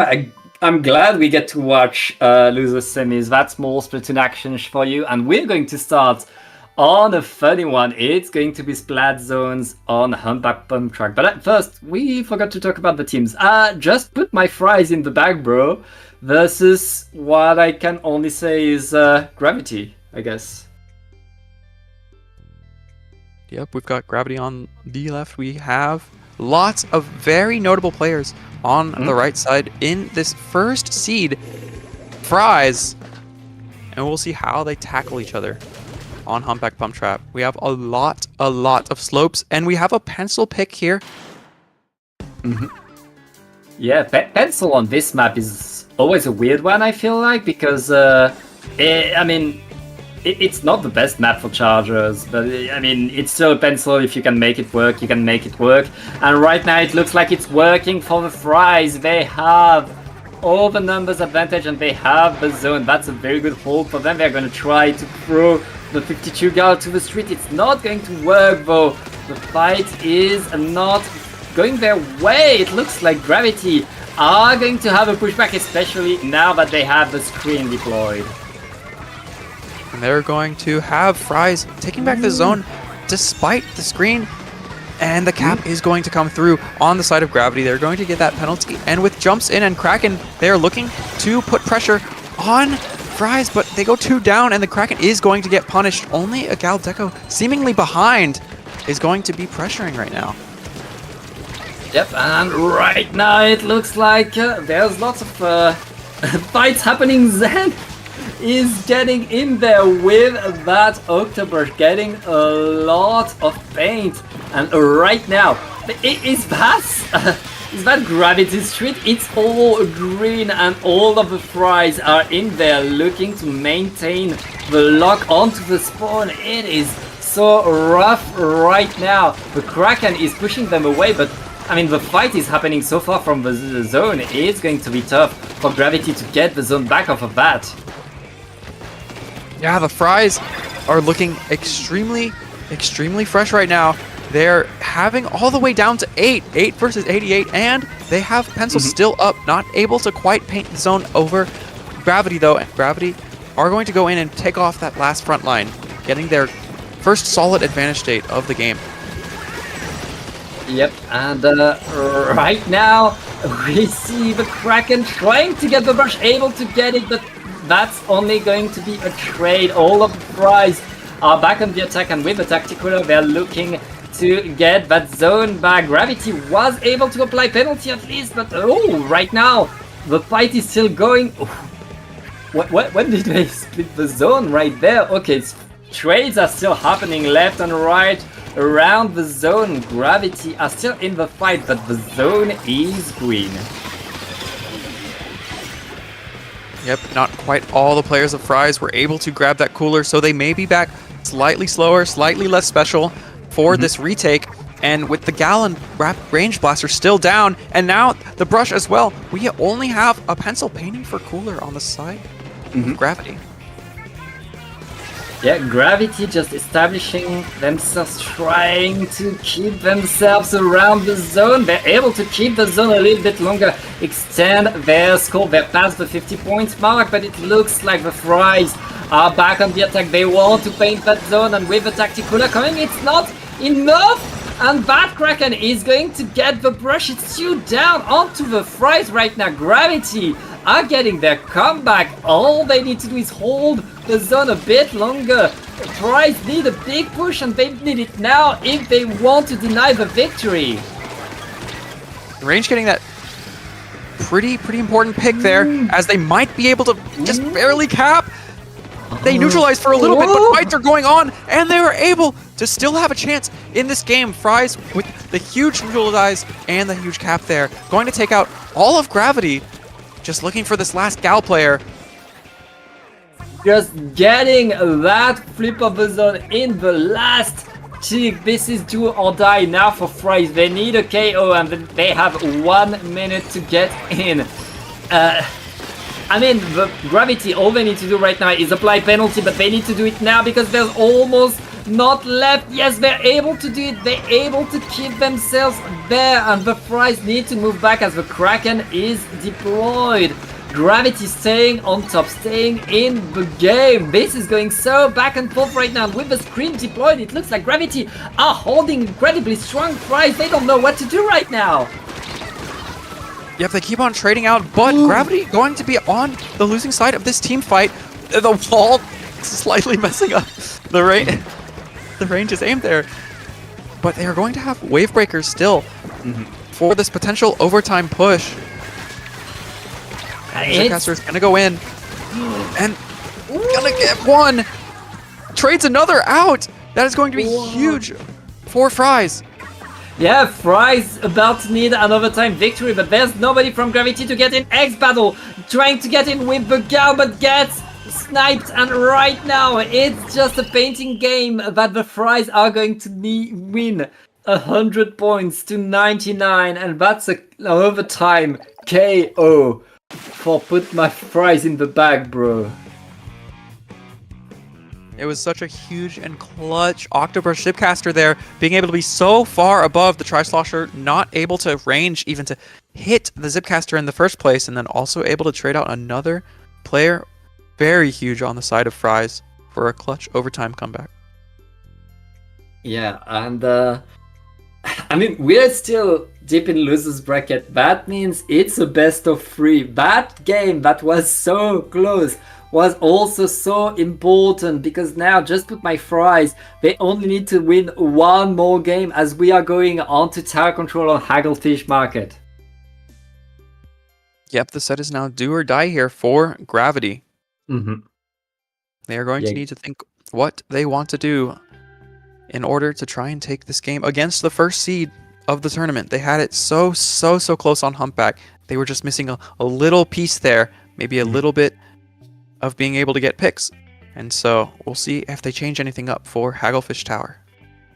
Yeah, again, like, Humpback is a bad map for the pencil. Just put my Fries brought it still. Now we're going to Hagglefish Market. That's perfect pencil territory. That's going to be great for put my Fries. Gravity need to switch up their game. That being said, I mean, they were able to to put the Fries in difficulty. They were able to get 1 point away from the KO and force the Fries to fight till the very end and in overtime. If they manage to just delay a little bit, if they manage to claw their way in just a little bit more, they could make an upset, but they need that upset now. And here comes the Gals coming on the side of Gravity. The Gal Brigade trying to inflict some mental damage here. So many people detest the Gal as a weapon, and we've got the cooler option, of course, Entry. Another very, very solid 2-shot weapon, pretty large hitbox, and we'll see how they are able to paint around. How are they able? Looks like one Gal poking on right flank. We've got our range on the enemy left flank. Able to get one, and is going to use this bubble for good cover. Yeah, But it's gonna need to back up. That's a very nice pick with a super jump away thanks to the cooler as well. It looks like I mean, the dive combo, really run forward with the Gals is not working well for Gravity. It's just the Tri-Slasher having to move back, and it looks like the Fries are going to be the first to get to the checkpoint right there. With Range Blaster on tower, the pencil will be safely able to poke anyone that tries to try and be on that tent or on the ramp. This bubble's going to get rushed, though, by the Tri-Slasher. And in a 2v1, the Tri-Slasher goes down. That is going to be a continued push for Fries. And with Kraken online, they are looking to take some names, take this second checkpoint, and take top right with that Kraken. Yeah, lots happening right there. It looks like the Fries are pushed away by the Kraken. Mikey has to fall down to the Kraken, but right now it's 2 down onto Gravity. The Fries are still in the fight, are still on the attack. Bounce has to move away, has to give some ground there on Dance, but it looks like Gravity is able to finally get the numbers advantage and push the Fries away. The tower is going to move slowly back as both teams are fighting for me, but that fight is going the way of the Fries again. Before the tower is fully back into mid, the Fries are pushing again. And we have Gal all the way up on the ramp, now being able to take the tent, getting another and almost whale. This is huge for Fries. They have all this flat area. All they have to be careful of is the top right in about 15 seconds when the tower gets there. They have all this advantage, but it'll be difficult to keep it with this Kraken going on board, and both players forced so far left. It's kind of difficult to push the tower now. Yeah, the Fries not able to really maintain the momentum. The tower... Oh, wait, the tower is undefended right now. All of Gravity's back in their spawn, and the Fries are still cooking. Suddenly, triple, and the Fries are back in it. They are at this second checkpoint. Not really interested in getting tower. They'll just stall it as long as they need to before they have some man advantage, and now they do. They have 2 men up. They may take tower soon, be able to get another jump out to the plat, and they are trying to slow play, get these good picks in order to try and break the second check. Yeah, look at that right now. All of the Fries are on that side of the map. It's as if they're just defending the tower, not trying to go ahead. The tower, I mean, like, it looks like splat zones where they're only trying to keep the opponent from getting out of their spawn, and it's working right now. They don't need to do much. They're just keeping the tower there. The Kraken is deployed, but the Kraken is just shot from all sides. It's only going to get a trade, and all of the Fries are still in the fight, still keeping Gravity away. That's absolutely true. Gravity has only touched tower just a little bit this game, so they have not broken first check. They have not gotten to first check, and they have finally now been able to push back into mid. They might be able to start getting a push going, especially with the pencil going down. We have a Gal flanking, getting all 3 people's attention with a wall. It is going to be huge value out of that Gal pick, out of that single Gal pick for Team Gravity. What a lot is coming right there. Team Gravity able to push the tower, but not for long. The answer from the Fries is so strong, and the Fries have been dominating that whole game now, really running off from the momentum they got from that game number 1. Gravity needs to win the fight now, but they have 2 players down. They need to regroup. They need to wait for something better. There's only 25 seconds left, and Gravity needs a miracle to stay in this tournament. Yes, with only Kraken online and now Gal also going down, they will have a cooler for a long sustained push, but only if everyone is able to grab it and stay alive to even get to the first checkpoint in the first place. We have bombs everywhere, and the GG Kraken coming out, able to get one, and they push off. They will get overtime. Oh! Mikey just able to jump on the tower at the exact right time to stop the overtime in its track. That's going to be a 2-0 for just put my fries in the bag, bro. Very, very dominant, not even allowing Gravity to get first checkpoint at all this entire game. They just decided to hold the not the enemy spawn, but in between the spawn and mid, holding that plat area, making sure to punish these drops. Make sure to keep that advantage up, and as long as they keep on staggering them, keep on getting picks one by one, Gravity was having a very, very hard time getting back in at all that game. Yeah, it was really full control by the fries, and since the fries are hot right now, let's take a very short break just so everybody can get into the lobby for losers finals and know who will qualify for grands. We'll be right back after this very short break.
Hello and welcome back. We are back to best of 5. We've seen both of these teams play already. It's Type She against Just Put My Fries in the Bag, bro. I am Pat again with Brave. Let's go right in the games as we're going to start with Clam Blitz on Barnacle and Dime. Hello, hello. Very excited to be here. Very excited to see some Clam Blitz gameplay from two very, very strong teams. Of course, we've got losers finals here. The mouthful of a name of Just Put My Fries in the Bag, bro. Really, really interested to see if they will be cooking this set or if they will get cooked by Type She. Yeah, lots that could happen. We'll see how they're able to do what they're able to fight. And yeah, it's all on these two teams to really find the coordination on Clam Blitz. You need to collect the clams, you need to maintain the clam economy, you need to get in. But I mean, we're so far in the tournament, these are top players. These are such good players. I don't worry about them collecting clams. We'll see who is able to do better. And yeah, let's get right in the game, Brave.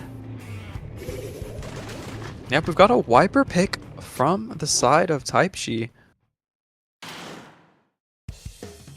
Ooh, and I think the colors are inverted. I think the fries are in blue right there with Zenith on the signature wiper. Meanwhile, Type She is bringing the brush again with Trizzy. Early fights, we are going to see both the range and the wiper go down, but range seems back much quicker here. Yeah, and right now we still have a big fight coming from mid, and it looks like Mickey is getting one nice direct with a blaster, not able to get the follow through onto Nishi. Type She is able to defend their size pretty strongly. That being said, the fries are already pushing forward and getting a lot of ground, and with that ground they should be able to collect a lot of clams as well. Still have to wait for these clams. They want to win the fights first. Yeah, absolutely. They did a lot of trading, so a lot of the clams that were already spawned on the map had been just dropped and kind of forgotten about. Yeah. But they are going to be able to make that power clam for just one power clam looking like push. But they are trying to hold this space. If they are able to hold this, they will get all the clams that spawn in mid and around it, and they will be able to continuously score off of that. But they need to be able to hold these positions. And the range is going to go down. I mean, speaking of positions, right now, the fries are simply staying in control of the middle of the map, keeping Type She away. Type She not able to break through. They use all their specials to get in, but they lose 2 players in the process. And now the fries are back on the attack. They have a super clam again, and oh, they're pushing people in the water as well.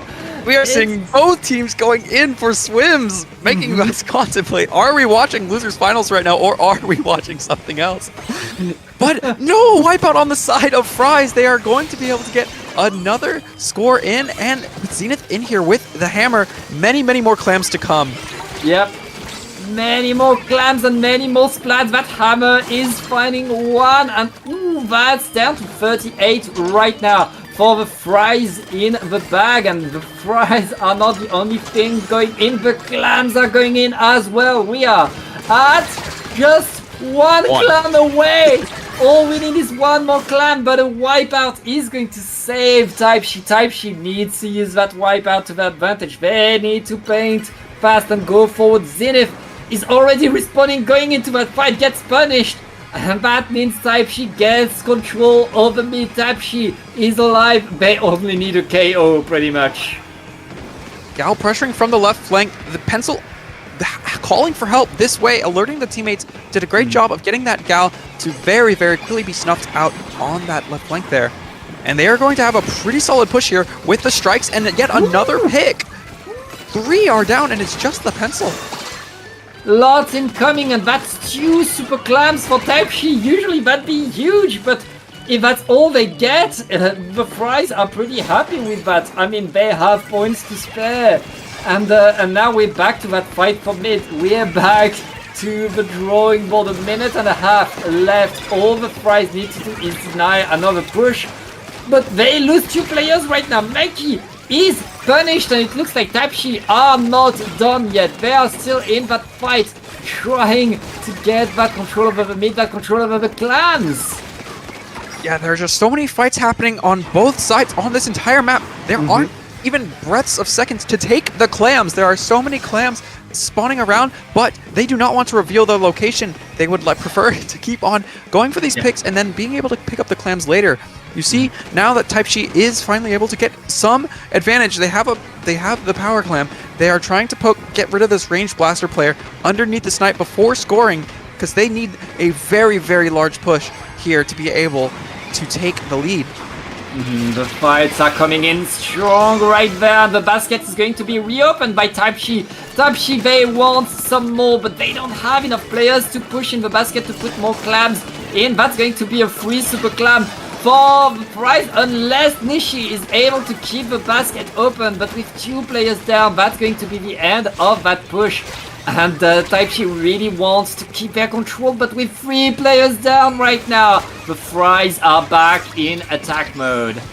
And they do not have a pity. Type Shi does not have a pity. I'm wondering if Fries are going to decide to score. They decide to score anyway because there are 2 clams away from victory.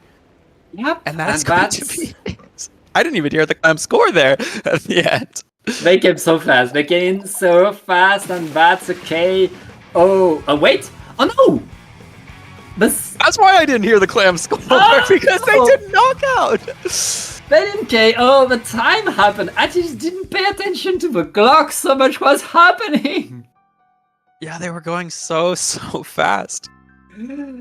Oh, whoa, well, that was game 1. Type Shi, they were able to fight. They were able to almost come back, but the Fries had such a big push, had such huge control for so much. It took a lot of time for Type Shi to really break that control, to really get any momentum. Type Shi was able to get momentum, but a bit too late, a bit too little.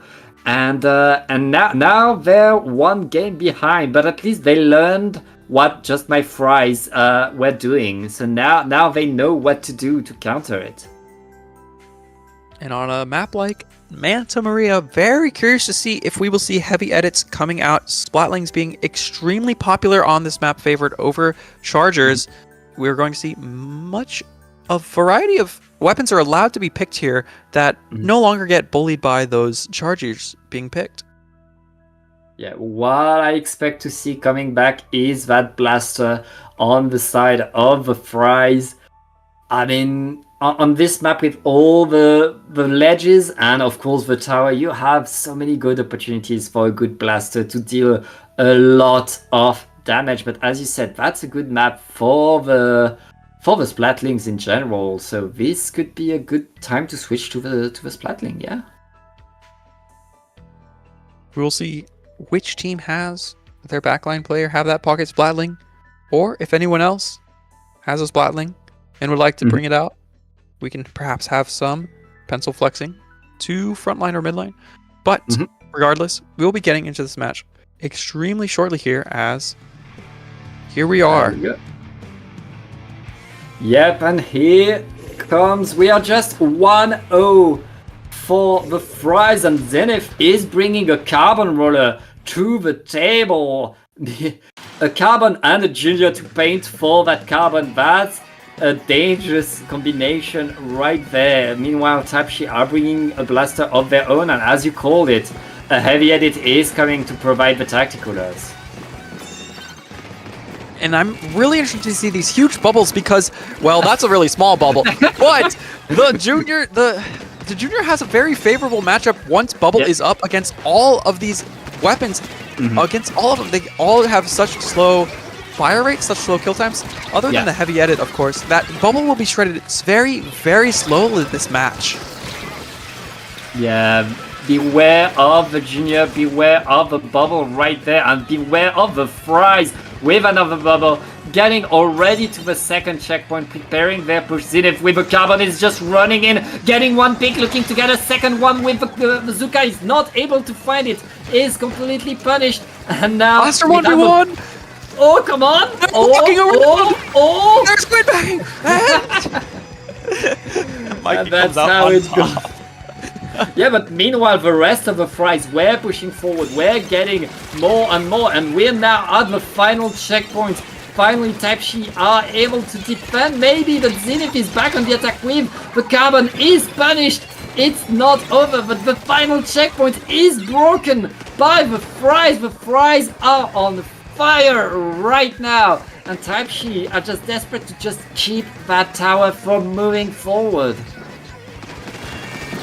He's sharking these drops, trying to get some picks for them. Going back, Type-Shi, seeing if anyone's going to greedily try to get way back in their street a little bit early. And one is going to go down, bucket forced on that right side. And now they have another bubble on tower. And with only 2 up, both struggling extremely hard to get in.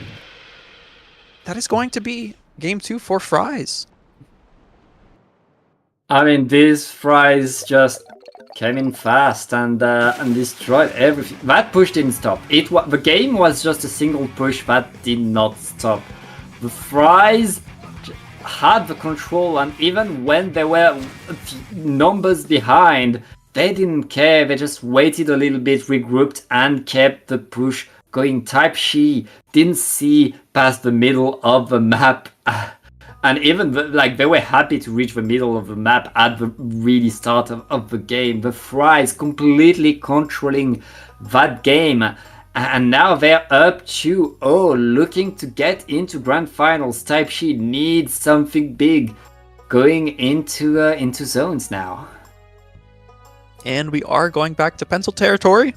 We are going back to a very, very Pencil favored map here, especially because Splat zones, they are going to be able to paint that zone, going to be able to get such large cooler output.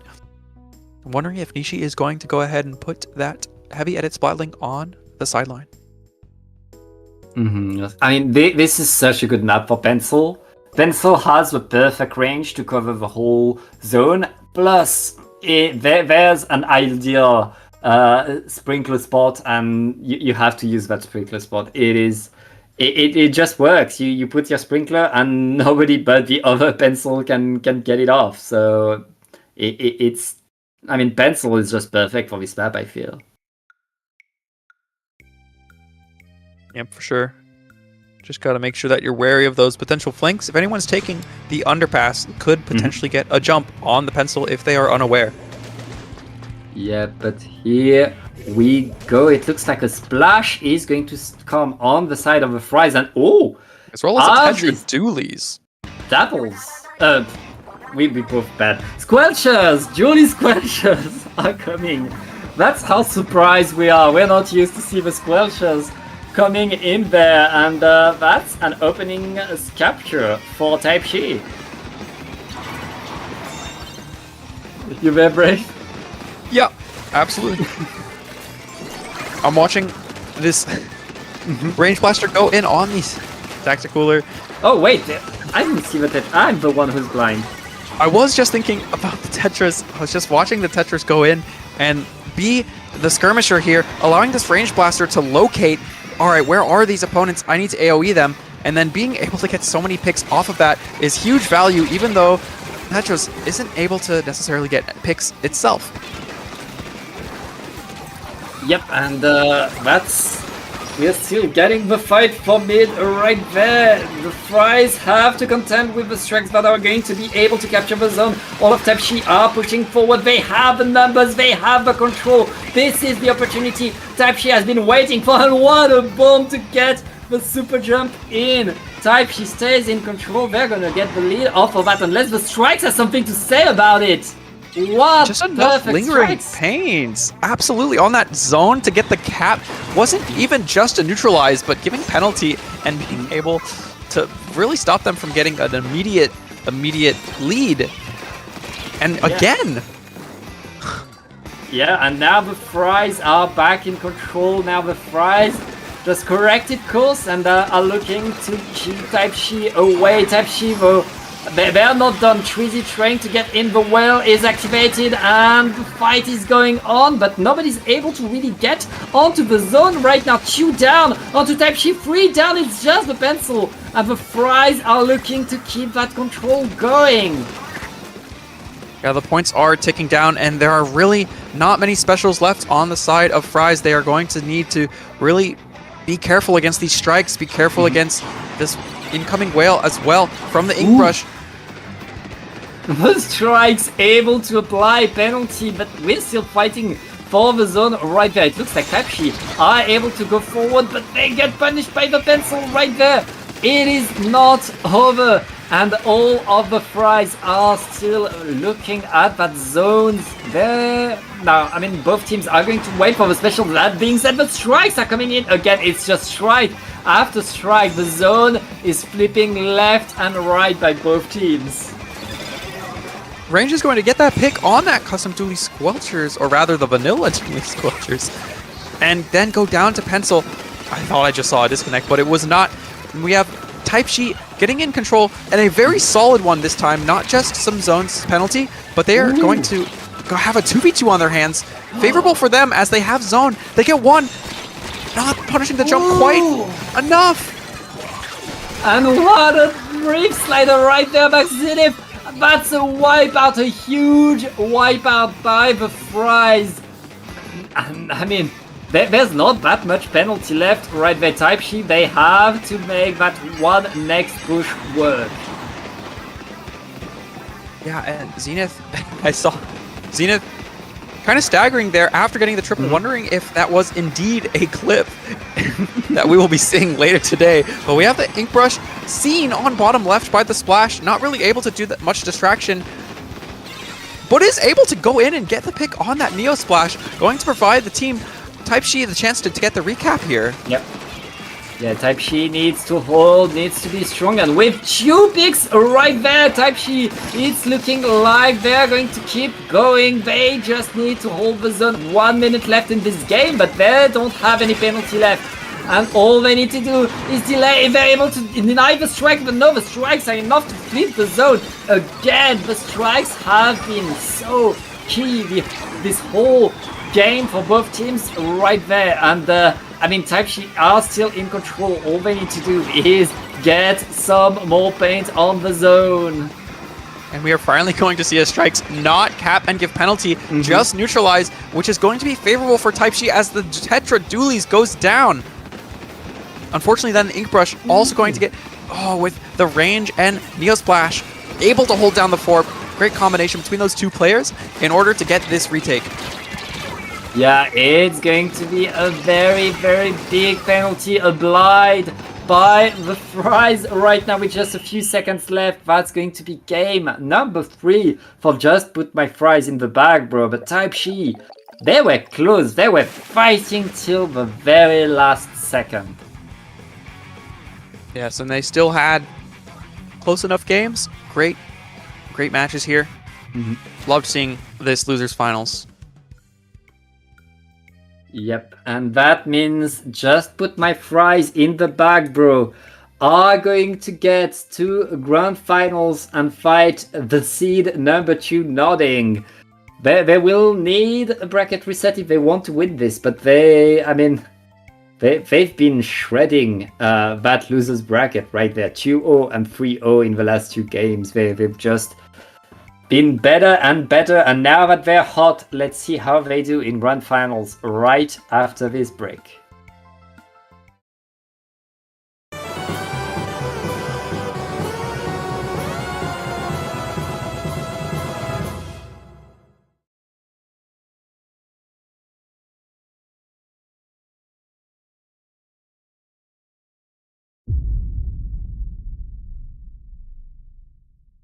Sidelines just trying to get something done, but the really nice shot across the side angle will actually work. In fact, getting Beagle as well. Oh, that's Suka taking 2!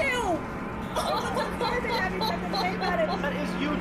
Very great shot by Ice because with the Booyah Bomb and a little paintball and a full white.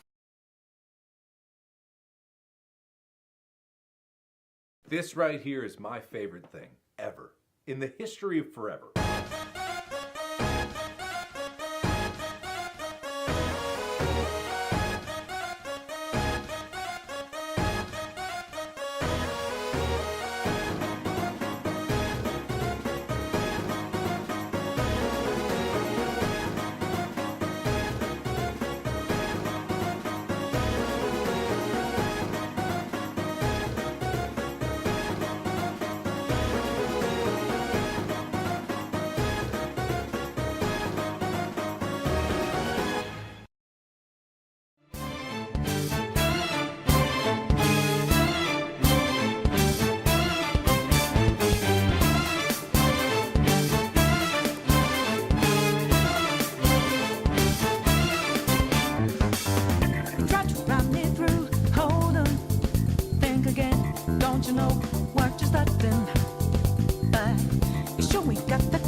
my way, stand out. It's a trap, one more step, and you're dead. Why just to be the second I go with blue skies, but now lightning's like your last resort. It's not an accident that no one hears you cries as your last dream seems to desert. You never see it coming. You see that my mind is the best for eyes. You're done but the time it teach you, you're not surprised. I'm coming for you. My game's always the best of mine. You're spanning, but the net you didn't catch it in time.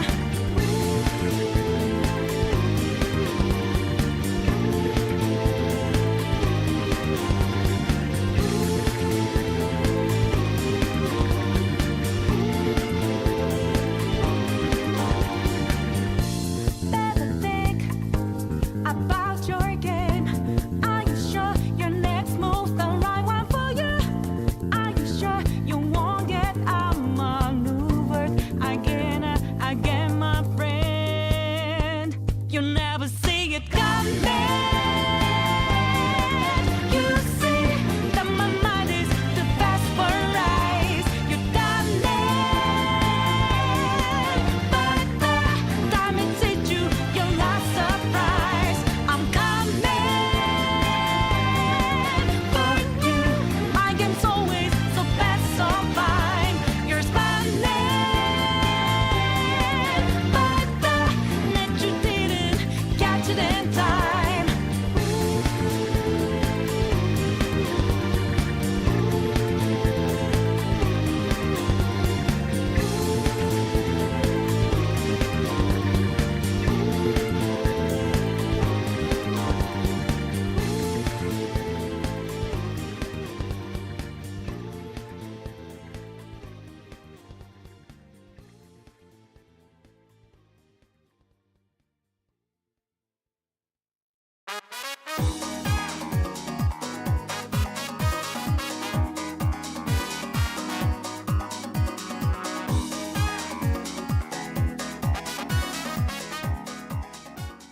Welcome back, paddling pool enjoyers, to Grand Finals.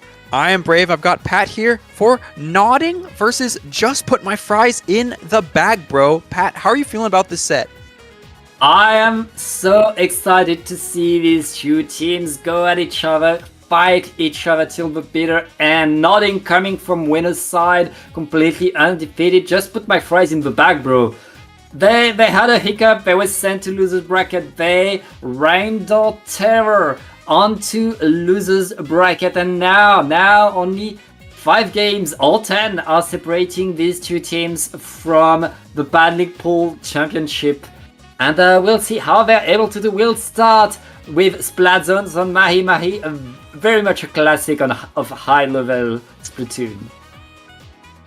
Yeah, absolutely a classic. We are also going to, if we make it to Game 4, see another classic with Hagglefish Tower Control. We've seen it in previous sets today, but the others, we have some curveballs, some mix-ups. We have Barnacle Clams, Scorched Framemaker, and Umami Zones as well. It will be a very exciting set to see what these players pull out in terms of weapons on these maps and what they are able to do against each other. Yeah, given what these teams have done so far, it's really early to tell what's going to happen, but with only 3 players on the map right there, I feel like Nodding are at a disadvantage, and we're probably going to restart that game. Unless they want to play it, but I would not do it if I were them. Like that's an early DC, they get a free replay. Yep. So, where were we, Brave? Maps! I love maps. Yeah, I love maps Nintendo. Maps are nice. I mean, it happens. It's not a Splatoon tournament if there's no disconnect. So true. But yeah, it's. I feel like I mean, just put my fries in the bag, bro. In terms of seeding, are a bit ahead, are considered the favorites, but they lost a game today. Meanwhile, Nodding, not only did they not lose games, but they had the time to just watch them play, to see what exactly the fries are cooking, to see how to counter that, to prepare a strategy. So it's all going to be about who's able to get the momentum. Did Nodding fall asleep during all that time that they were waiting on winner's side, or are the fries able to just get the momentum going and keep winning as they've been doing so far? Hey, when you're nodding and you're sitting in Grand's winner's side, you're feeling pretty good about yourself, but it's difficult to keep both your mind in it and, of course, your hands warm. The hand warmers, as well as being able to really get back into peak performance, is a very difficult thing, especially if they were watching stream, watching the 5-0 that Fries was able to do back-to-back in games to get here to Grand Finals. Yep, it looks like we're still waiting on that player from coming back. Okay, I'm getting news that the player that disconnected. Oh well, they're back. They're in there, so we're going to get into the game real fast. Yeah, Yep, so yeah, we got all 8 players in. They are all pressing A. They are eager to fight each other. We're going to get that game going real fast. No secrets here. We've seen each other's comps. The only person that is questioned is, of course, the disconnected player. There is not much to be thought about or discussed by both teams. Just a Splatoon 3 moment and into let's play this game. Yep, I mean, on Mahi, I feel like any comp can work, and I've seen so many different weapons create something special and really work in a different way.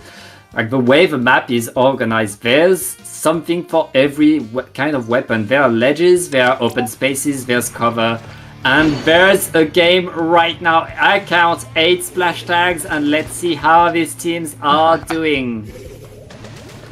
The Wiper pick coming out from Zenith and Squeezer, very, very common to see Kabi and Toady on the gal. We are going to have a lot of great players, great frontline, and there are going to be very intense picks and advantage states coming out from both these teams. Right now, we just have them both in neutral, both pencils just charging up their coolers, and one is going to go down on the side of Nodding.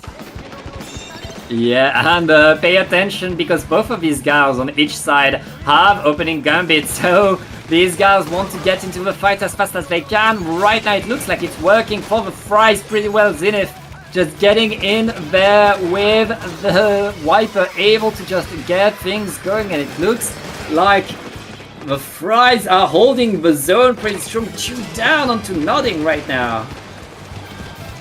Now there's going to be a lot of pressure from the range blaster on the top right. Gal is going to end up going down. Wanted to just watch, kind of see where people were, but ended up going down after being located and snuffed out by Fries. They have such a great advantage. We have no points on the boarding from Nodding, and with Zuka out not getting any kills and one down, that is going to look very bad for Nodding. Fries in extreme advantage here.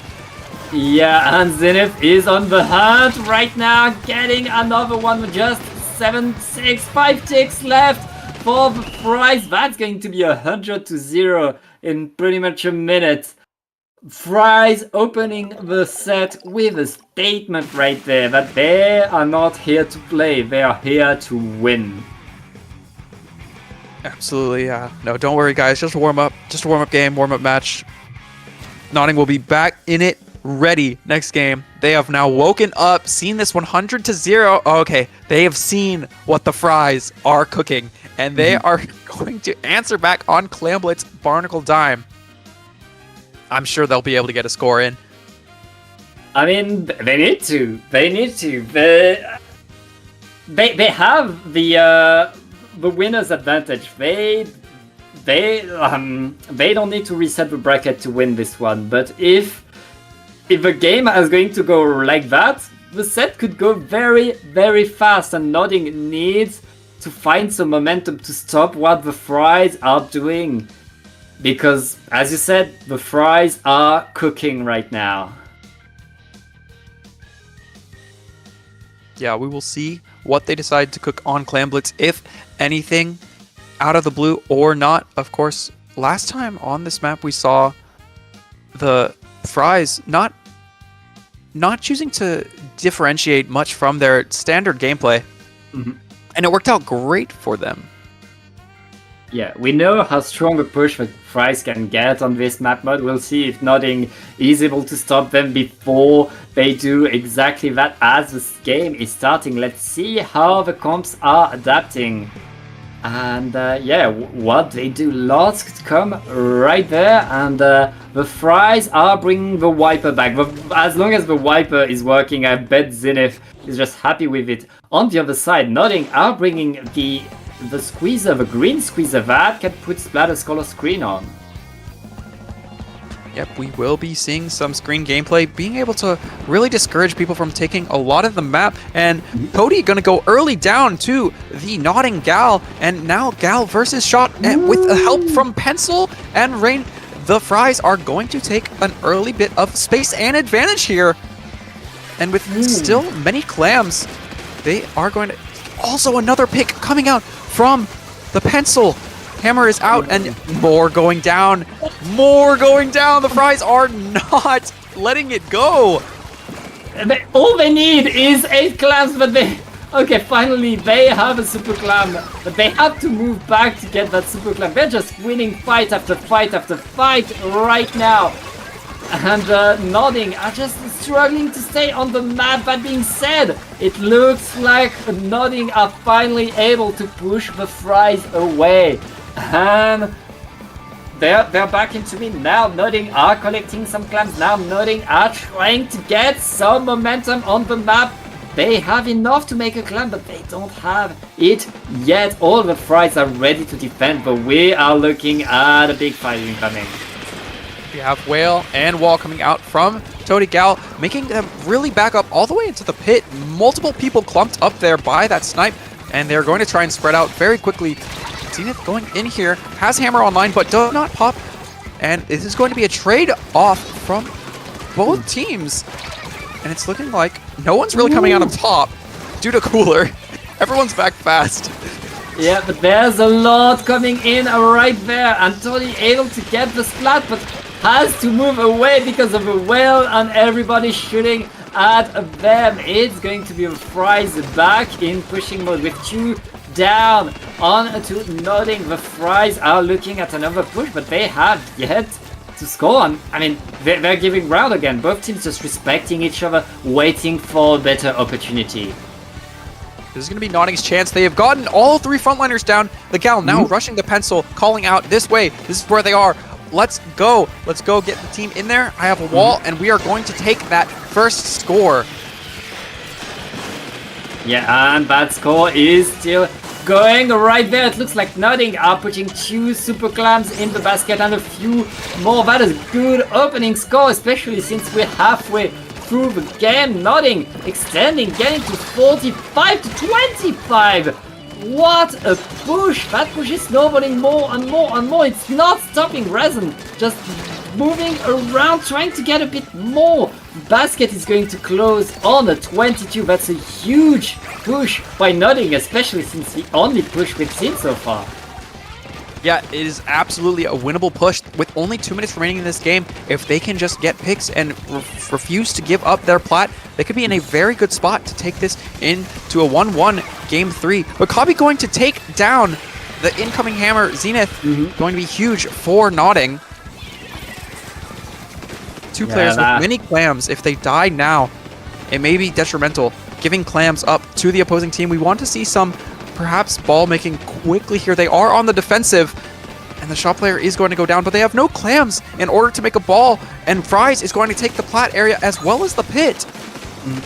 Fries, they take so much space, they win the fight, but they don't collect enough clams, and right now, they still need to get more Zenith though. She's just getting splat after splat. Oh! How? And right now, thanks to Zenith, it looks like the fries are, it's their turn to attack, it's their turn to put the clams in the basket. They don't have that much though, and That's going to be it. Oh, wait, What how happened did to that Pity? cancel?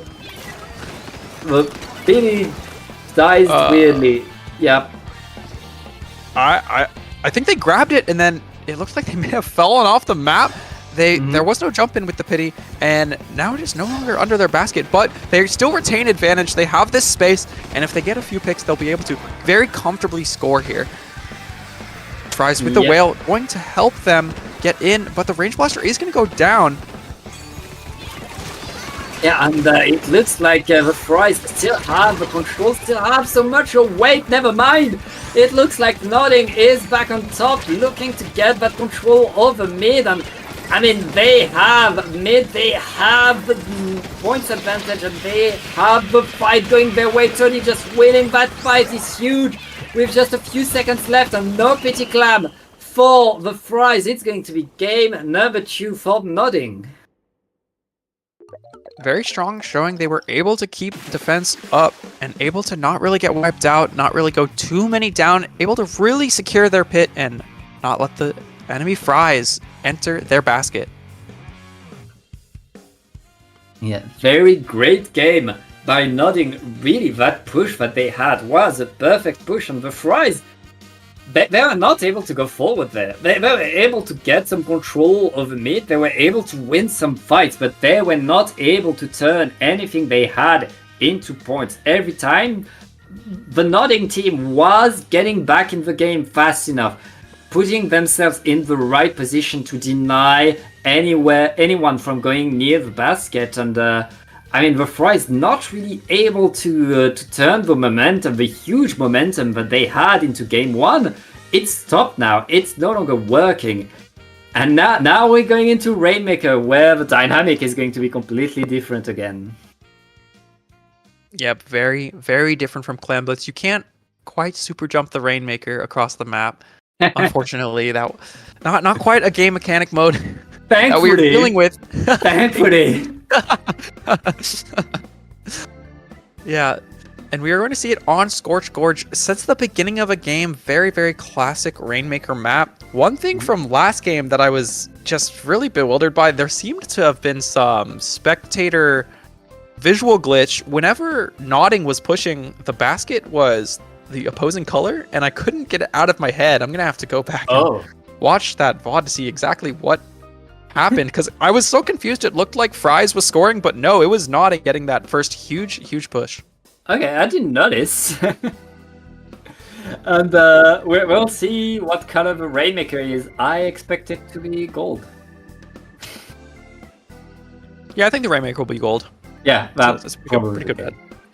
Yeah, that next map mode is a map that was chosen by both teams. Both teams want to be here. And honestly, it's always a funny map to watch, because things can get stuck around mid. Teams can really struggle to get to that checkpoint, but once they're at that checkpoint, they can get down to that run, down to just 20 points away from KO incredibly fast, and things can snowball incredibly strongly at any point in the game. So do not blink, keep your eyes peeled, because anything could happen on Rainmaker's Gorge. Yeah, so with that checkpoint on the high ground, it is going to be very favorable once you pick up that Rainmaker after checkpoint to be able to clear that entire pit area, as well as top right. Many other weapons really unable to pressure, as top right is such high ground, but the Rainmaker is able to greatly clear with its charged attack. And as well, we will one thing completely unrelated to actual Splatoon Rainmaker, but Pat, I was just thinking, with the gold Rainmaker, what if they added like shiny Rainmaker that only happened 1 in every 8,000 games? The Rainmaker is already shiny! No, but like Pokemon, like Silver. Yeah, but still. I feel like if that shiny Rainmaker acted differently, people would be pretty pissed. Yeah, yeah. Dull Rainmaker. It lost its shine. It needs to be polished. I mean, I wonder where they will go with Rainmaker in the next game, because we've seen what they tried to do with the challenge special Rainmaker, which is really, really different, really fun. And the fact that the Rainmaker gets the cooler effect, I feel like that's something I want to see more in Rainmaker. That really works well with the mode, and having that automatically really changes the way you play. And it looks like our team are waiting. We're not going to weapon select. I do not know why. I'm still waiting on info on the team. It looks like they're talking in chat, and I don't have access to that. They're contacting the devs. They want to see this Silver Rainmaker. Oh, it looks like one of the players needs to talk to their parents for 5 minutes. So, which is why we are taking a short break. Now that is another classic Splatoon 3 moment. Yeah, I mean, they said 5 minutes. That was 4 minutes ago. So we still have a bit to wait, I guess. But yeah, hey, it's getting late for some people, so parents want to check on their kids and make sure, hey, did you do your homework? Oh, there's no homework, we're in August. That's how out of touch with kids I am today. Pat out of touch. Pat aging. You hate to see it. No, I might be older than you, Pat. I wouldn't bet on that. We can discuss after stream. Yeah, we can do that. Age. So Very secretive. we're still waiting on Phoenix to come back from the house duty, I guess. Discussion. The mid grand finals parental discussion. Hey.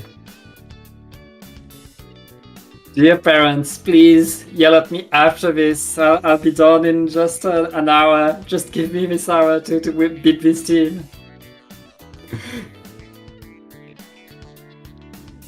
But yeah, I mean, we've seen everything at Battling Pool. We've had people had to go on grand finals because they had their curfew.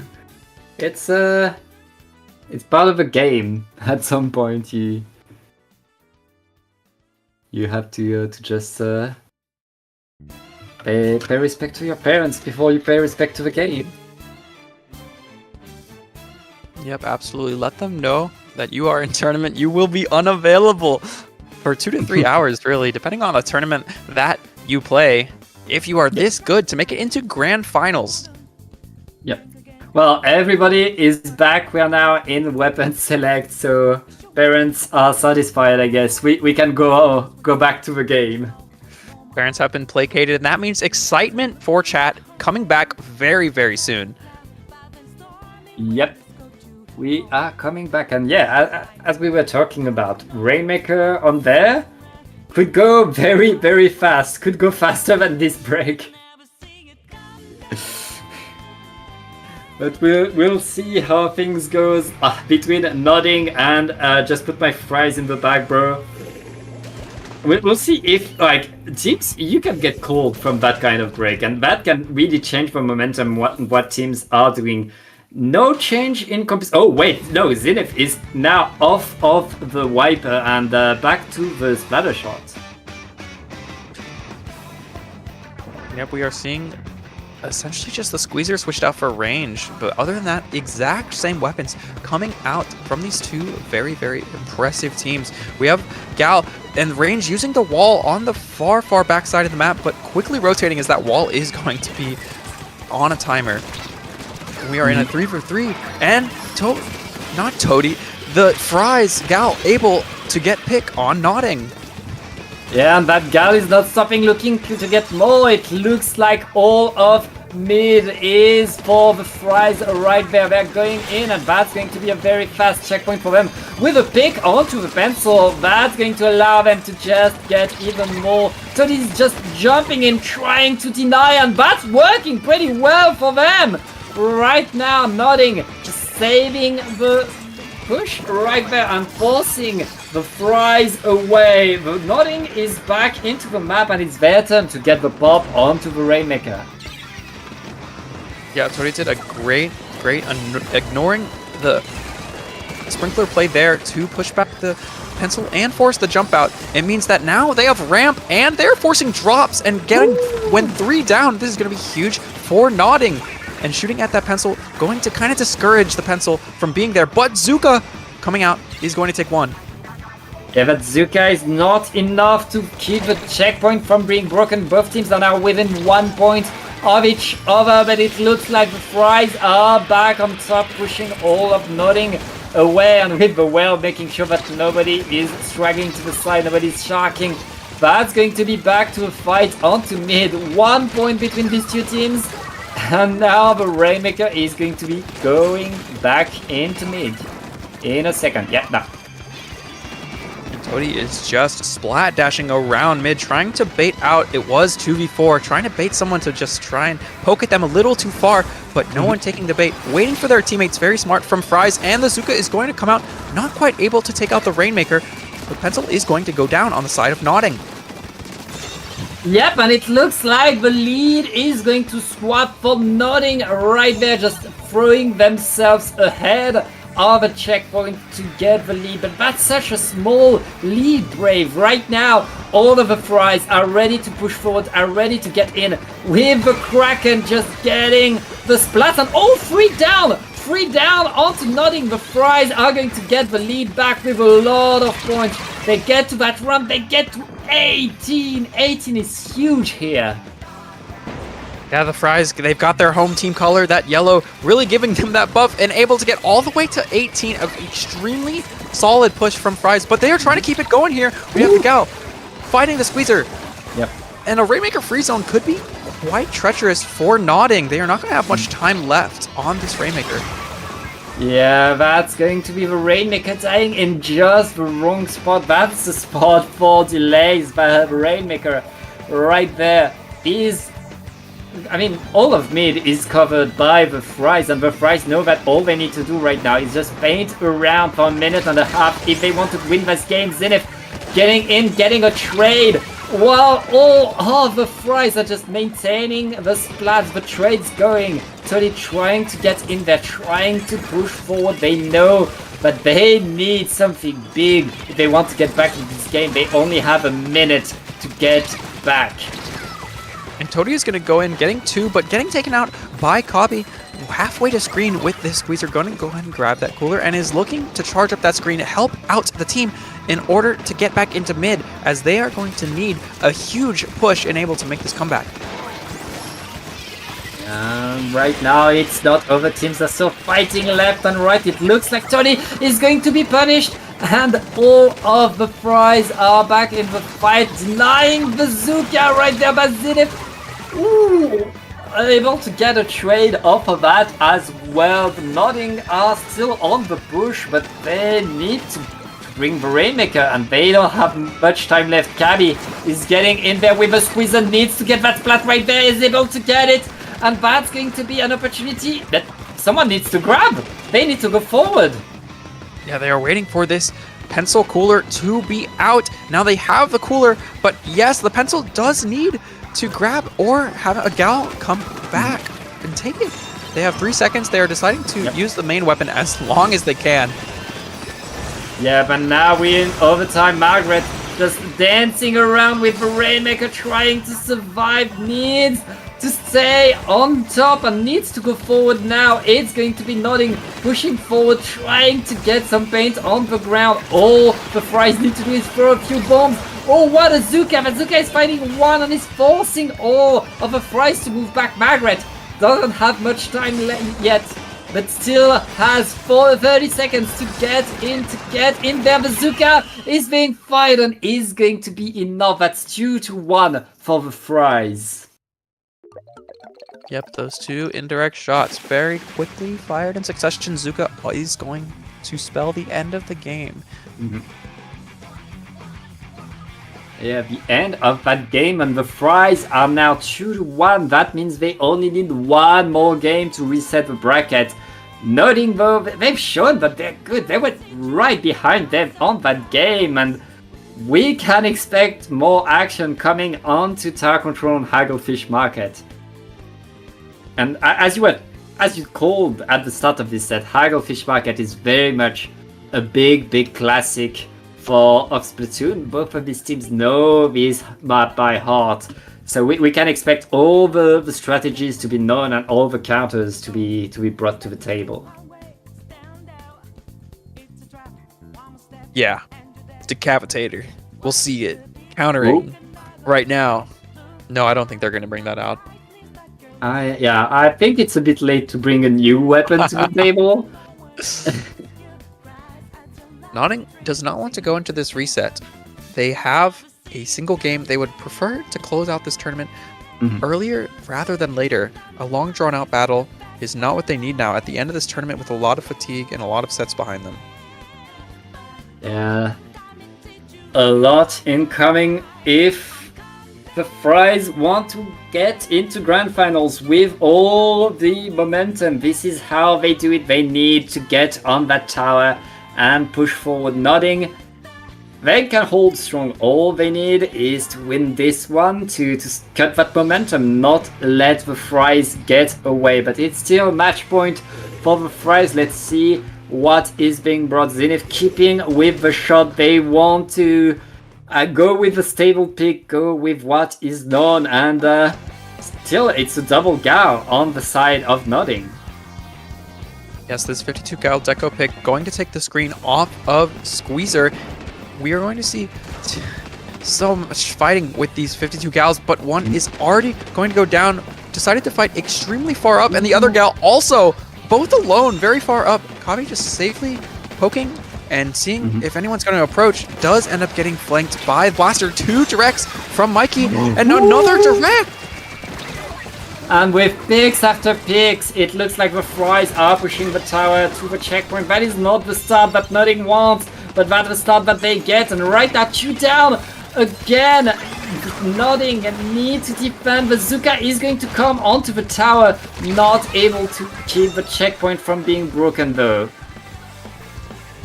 And we are going to see that Fries gal push it just a little bit too far, get picked off by a combination of that pencil and Squeezer, but the tower is being stalled, and now Nodding are 2 down. They are looking to still be able to push this tower all the way up to the second checkpoint. They are taking top right. Zenith on the shot, going to take it there. Yeah, and the Fries stay on the tower. Another cooler deployed. That's going to allow them to just keep the push going more and more. It's just Margaret with the pencil right there. It's not enough. We're on the final checkpoint, and the Fries are looking at resetting that bracket with strength right now. 2 players down though, and with just 2 ticks left.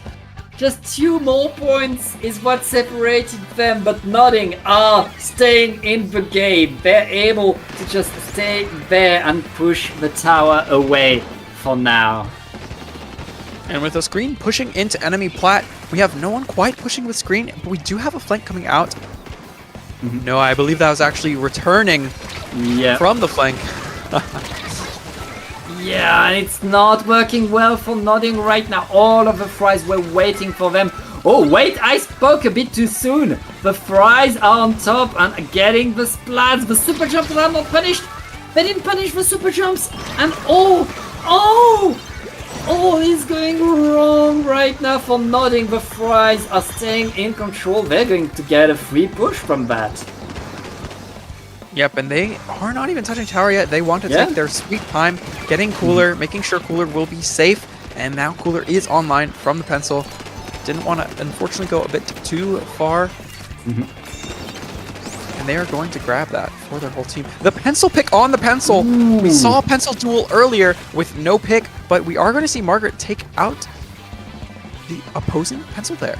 Yeah, and that was a huge pick right there. It looks like Nodding are still in this game, but 2 minutes left. They need to mount a push. They don't have a push going yet, and so many bombs are being thrown in the tower.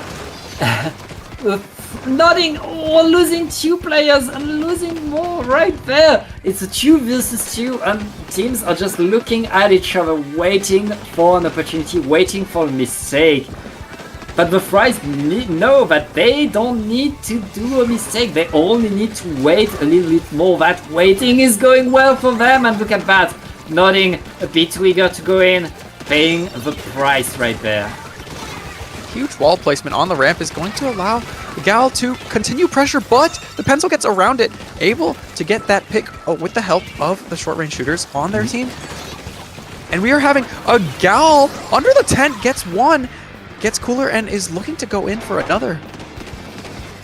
Yeah, that is pretty big right there. It looks like Nodding are finally on to that first checkpoint, and they're going to get it pretty strongly right there. The Fries need to stop that momentum. We're in the last minute. The Fries are activating the Kraken. The Kraken trying to get onto Toddy, able to get it, but it's just the Pencil, just Margaret left, not able to get the tower past the second checkpoint right there. 40 seconds left, and Nodding still has a lot of work to do. And in this rapid blast, are going to be approaching Kabi from the right flank. Kabi just choosing to go make sure Cooler is up before fighting. And unfortunately going to see a teammate go down on Kabi left flank.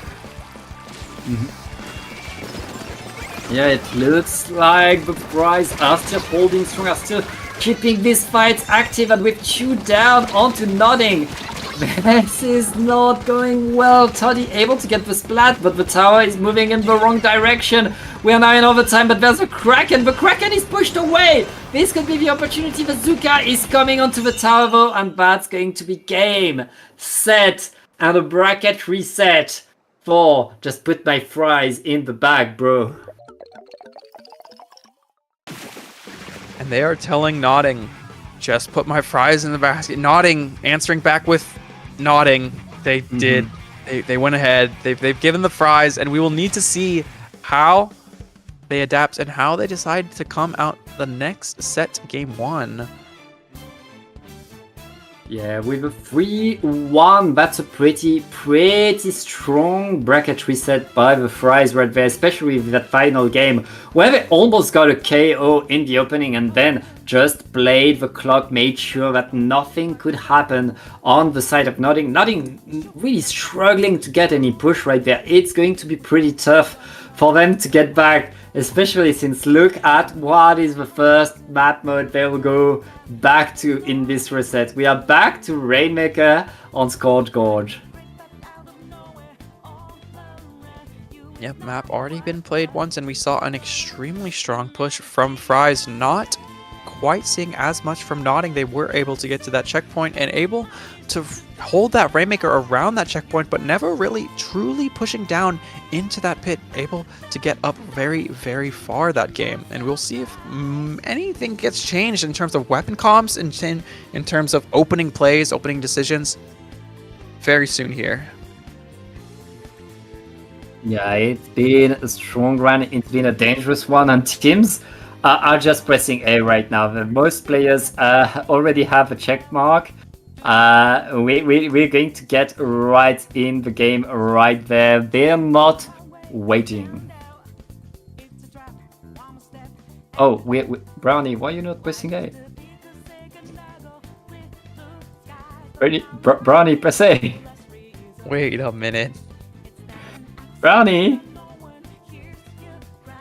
Okay, our streamer is the one delaying. Come on, give us the game. Okay, here we go, time for the game. I don't believe... Okay. Yeah, and we are now in the final set. Let's see how these teams are doing. We've seen that game before. Now it's all about Nodding to adapt and to change their game so that they can get the victory back on this map.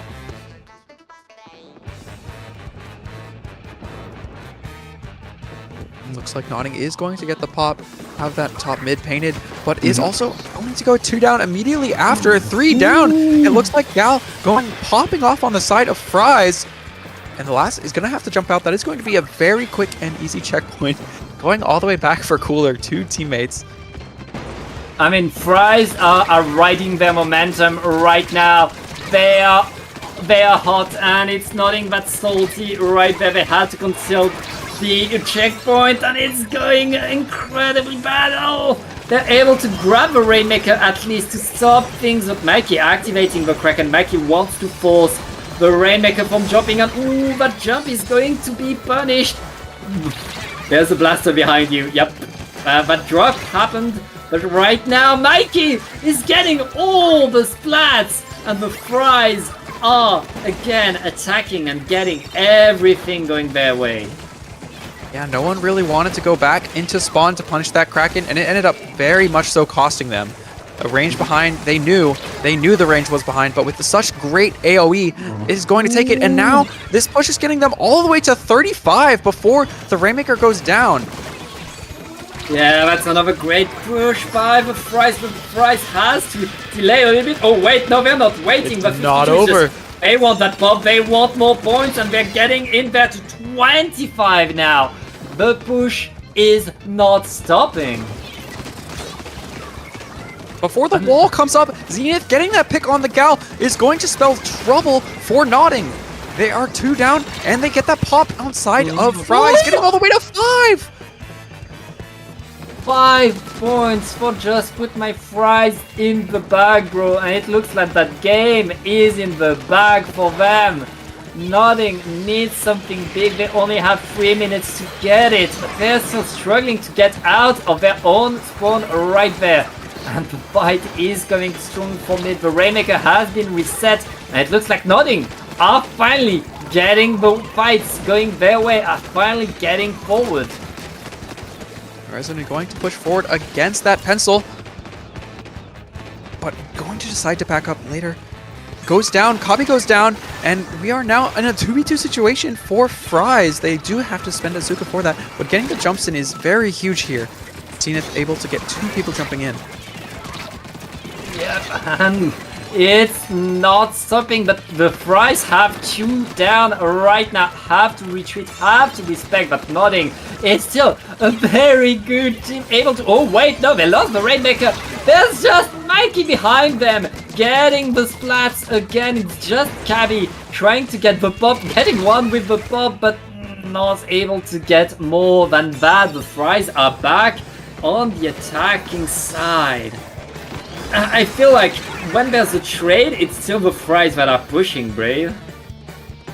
Yeah, they're taking that Rainmaker. They're really able to put it on the ramp. They stall it. They really are showing that they have control over this match. And even, right, when you say they have advantage, once again we have Mikey behind them again, and no one punishing the Kraken. They decide to let the Kraken take the space. They decide to let the Range Blaster have that area. And it may cost them once again. They are all being pushed back with this whale as well. Zenith taking snipe. Needing to drop though. Mikey has been constantly shocking and getting wherever Nodding doesn't want them to be.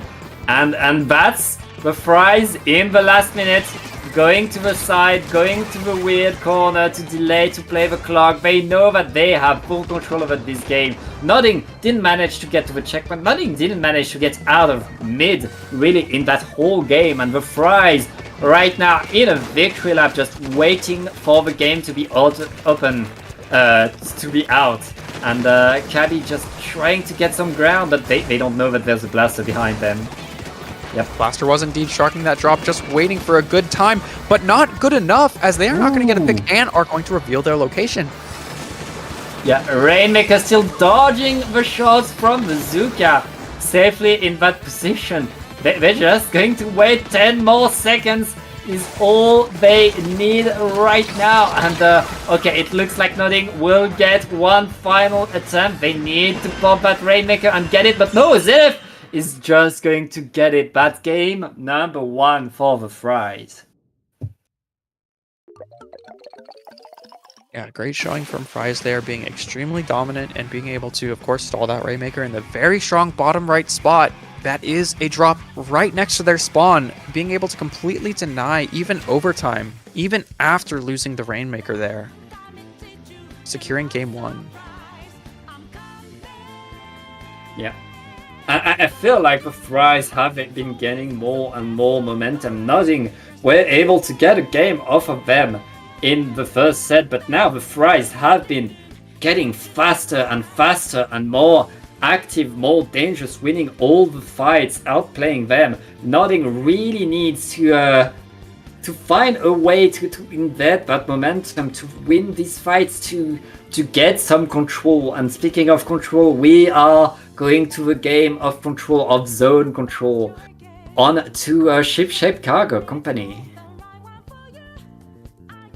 Yeah, with how quick they're playing, they are certainly flash frying their opponents. They are certainly going very, very quickly on every single pick, just able to get great advantage, always pressuring the pencil when they need to get the pencil to stop getting that paint output, stop getting that cooler output, has been very huge for Fries this whole set. Yeah, it's been working for them incredibly well. Let's see how this game goes. Nodding needs to invert the momentum. Nodding needs to show what they can do, and they need to do it now. I mean, the comp has been working for the Fries. They're not changing, and Nodding also. I mean, they're switching away from the double gal. Toddy is on the shooter now. Or was it already the case? I mean, it's pretty much the same. Yeah, Toddy on the splatter shot is going to be relatively new. Oh, Just Put My Fries are going to take an early advantage here, also taking down Cobby. And now only leaving Margaret in the court. Luckily, jumps in, are going to be able to get that cooler fairly quickly, and they are now having fierce fights in mid.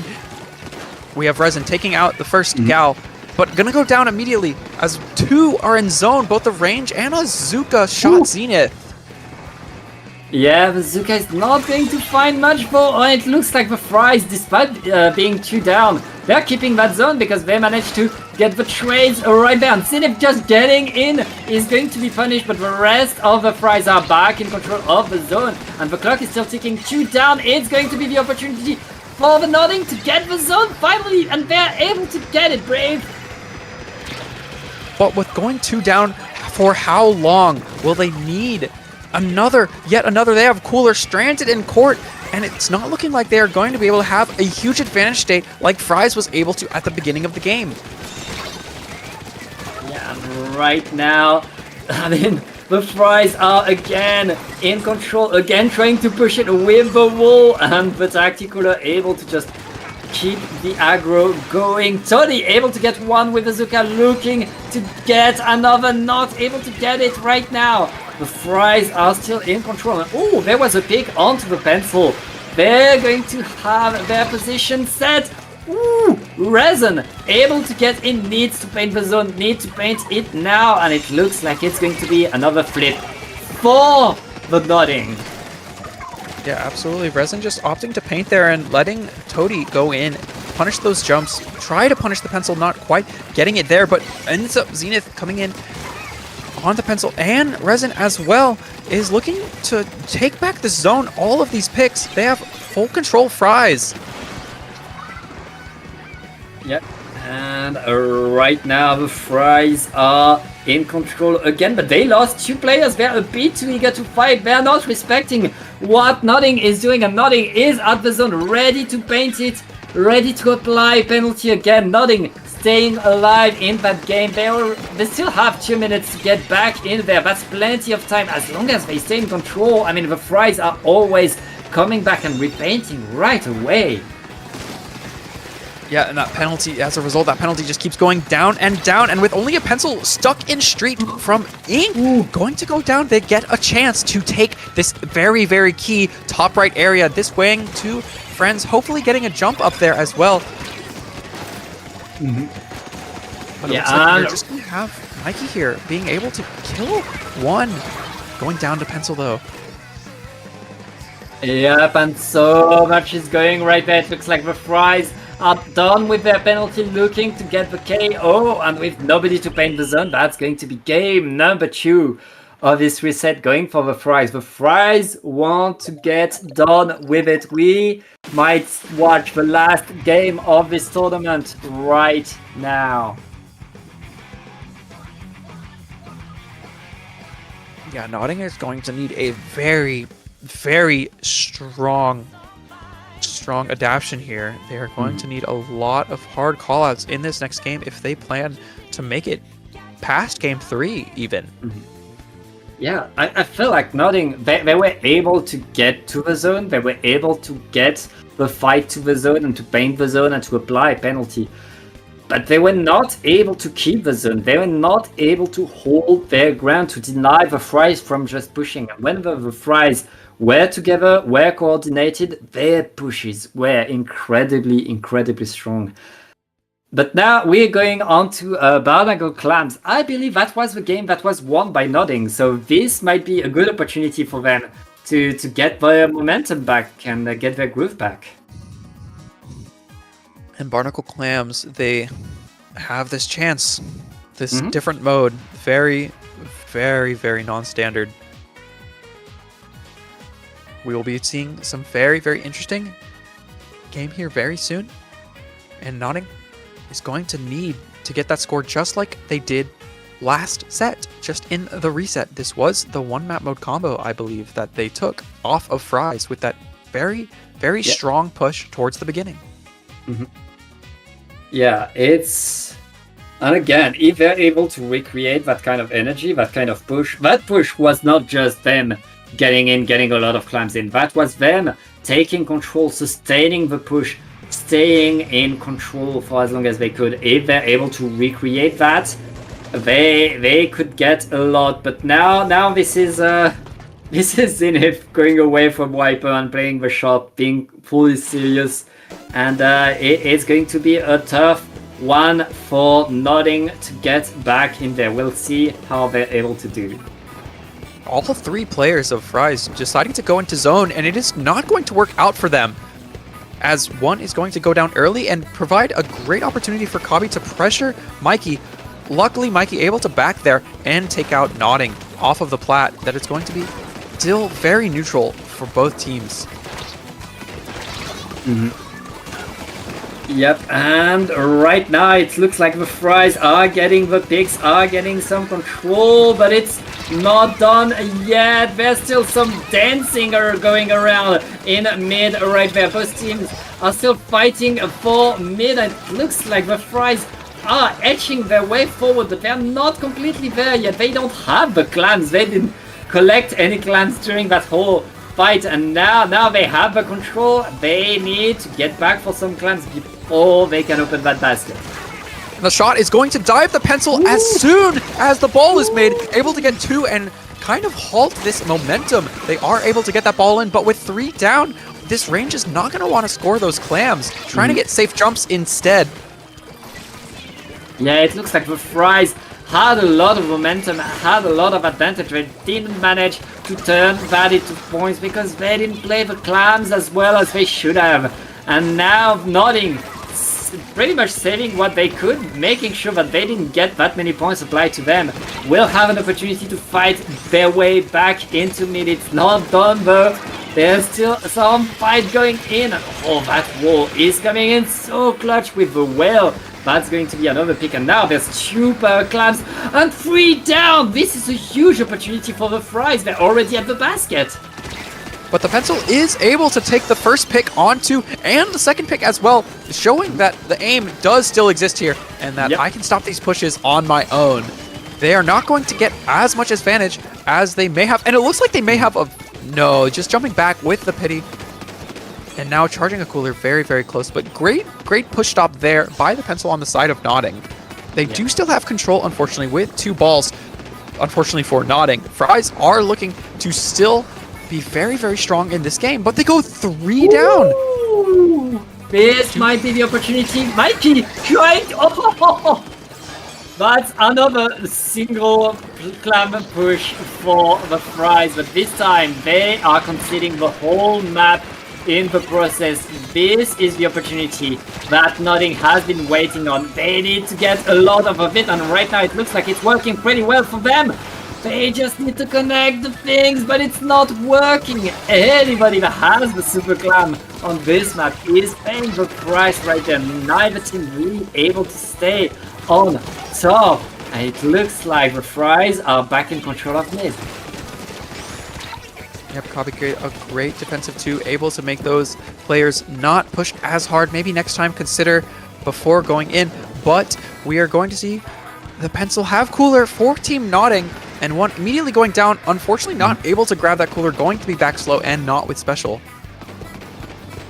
Yep, and right there, we're still in that fight with 2 down onto the Fries. Nodding are looking to get some control of the mid. Zenith just has to move back, has to respect the power that Nodding is bringing to the table. And right now, Nodding are looking to fight their way in a bit more. 3 versus 3. If Nodding find a 1 or 2 good specials, they could get forward. But all of the Fries are already back into the fight. Ori going in there, and ooh, that tactical is coming a bit too late. The team is not able to collect it as the Fries are cleaning up right there.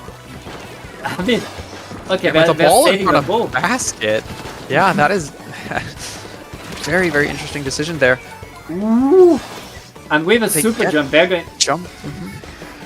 Okay, they jumped to mid. I thought they jumped to the basket, but now we're back into the fight. And 2 super clams for the Fries, but they're not able to make much of those again. No big push in that game, but with 30 seconds left, Nodding, they need a push. They need any kind of push going. And it's looking like Fries may have been getting a little blindsided by keeping these power clams alive, but only the pencil now. And the rest of the team from spawn, this could spell very, very bad for Fries. Going into overtime very soon here, but a very clutch wall is going to hurt for Nodding. Yeah, we're now in overtime, and Nodding is right by the basket with 2 down. They're able to open it at least. And with 2 super clams in, all they need is 1 extra clam. All they need is 1. They don't have it. They don't have it. And just put my Fries in the bag, bro. Yo, paddling pool champions. A very, very strong showing from Fries, getting the 3-0 in the bracket reset, coming all the way from loser's bracket. Yeah, that's quite the comeback and quite the victory by the Fries with a fist bump to celebrate. I mean, that was quite the set we just watched. Yeah, I'm so glad we got to see it, but that's just put my Fries in the bag, bro. Showing dominance in this paddling pool, showing all that they can do. And I'm going away with the whole tournament. In a very quick and very dominant fashion. Mm-hmm. We are going to see great, great things from both players, of course, in this set, but just put my Fries in the bag, bro. Clearly telling Nodding who is boss. And Nodding was just Nodding, putting the Fries in the bag for his team. Indeed, but I believe that means it's time for us to say goodbye, Brave. And before we go, where can I find you on the internet? Well, Pat, I primarily am going to be on Twitter and Discord. For Twitter at Brave_SSB, as well as this weekend I'll actually be at a LAN in Houston, Texas. Very excited to be at that event. I'll be commentating there as well as competing, so it should be a very fun time. Well, I can't wait to see that. You can find me on Twitter and on Twitch at PadreOrTom. It's written on your screen. It's the same for the two. And yeah, that's pretty much it.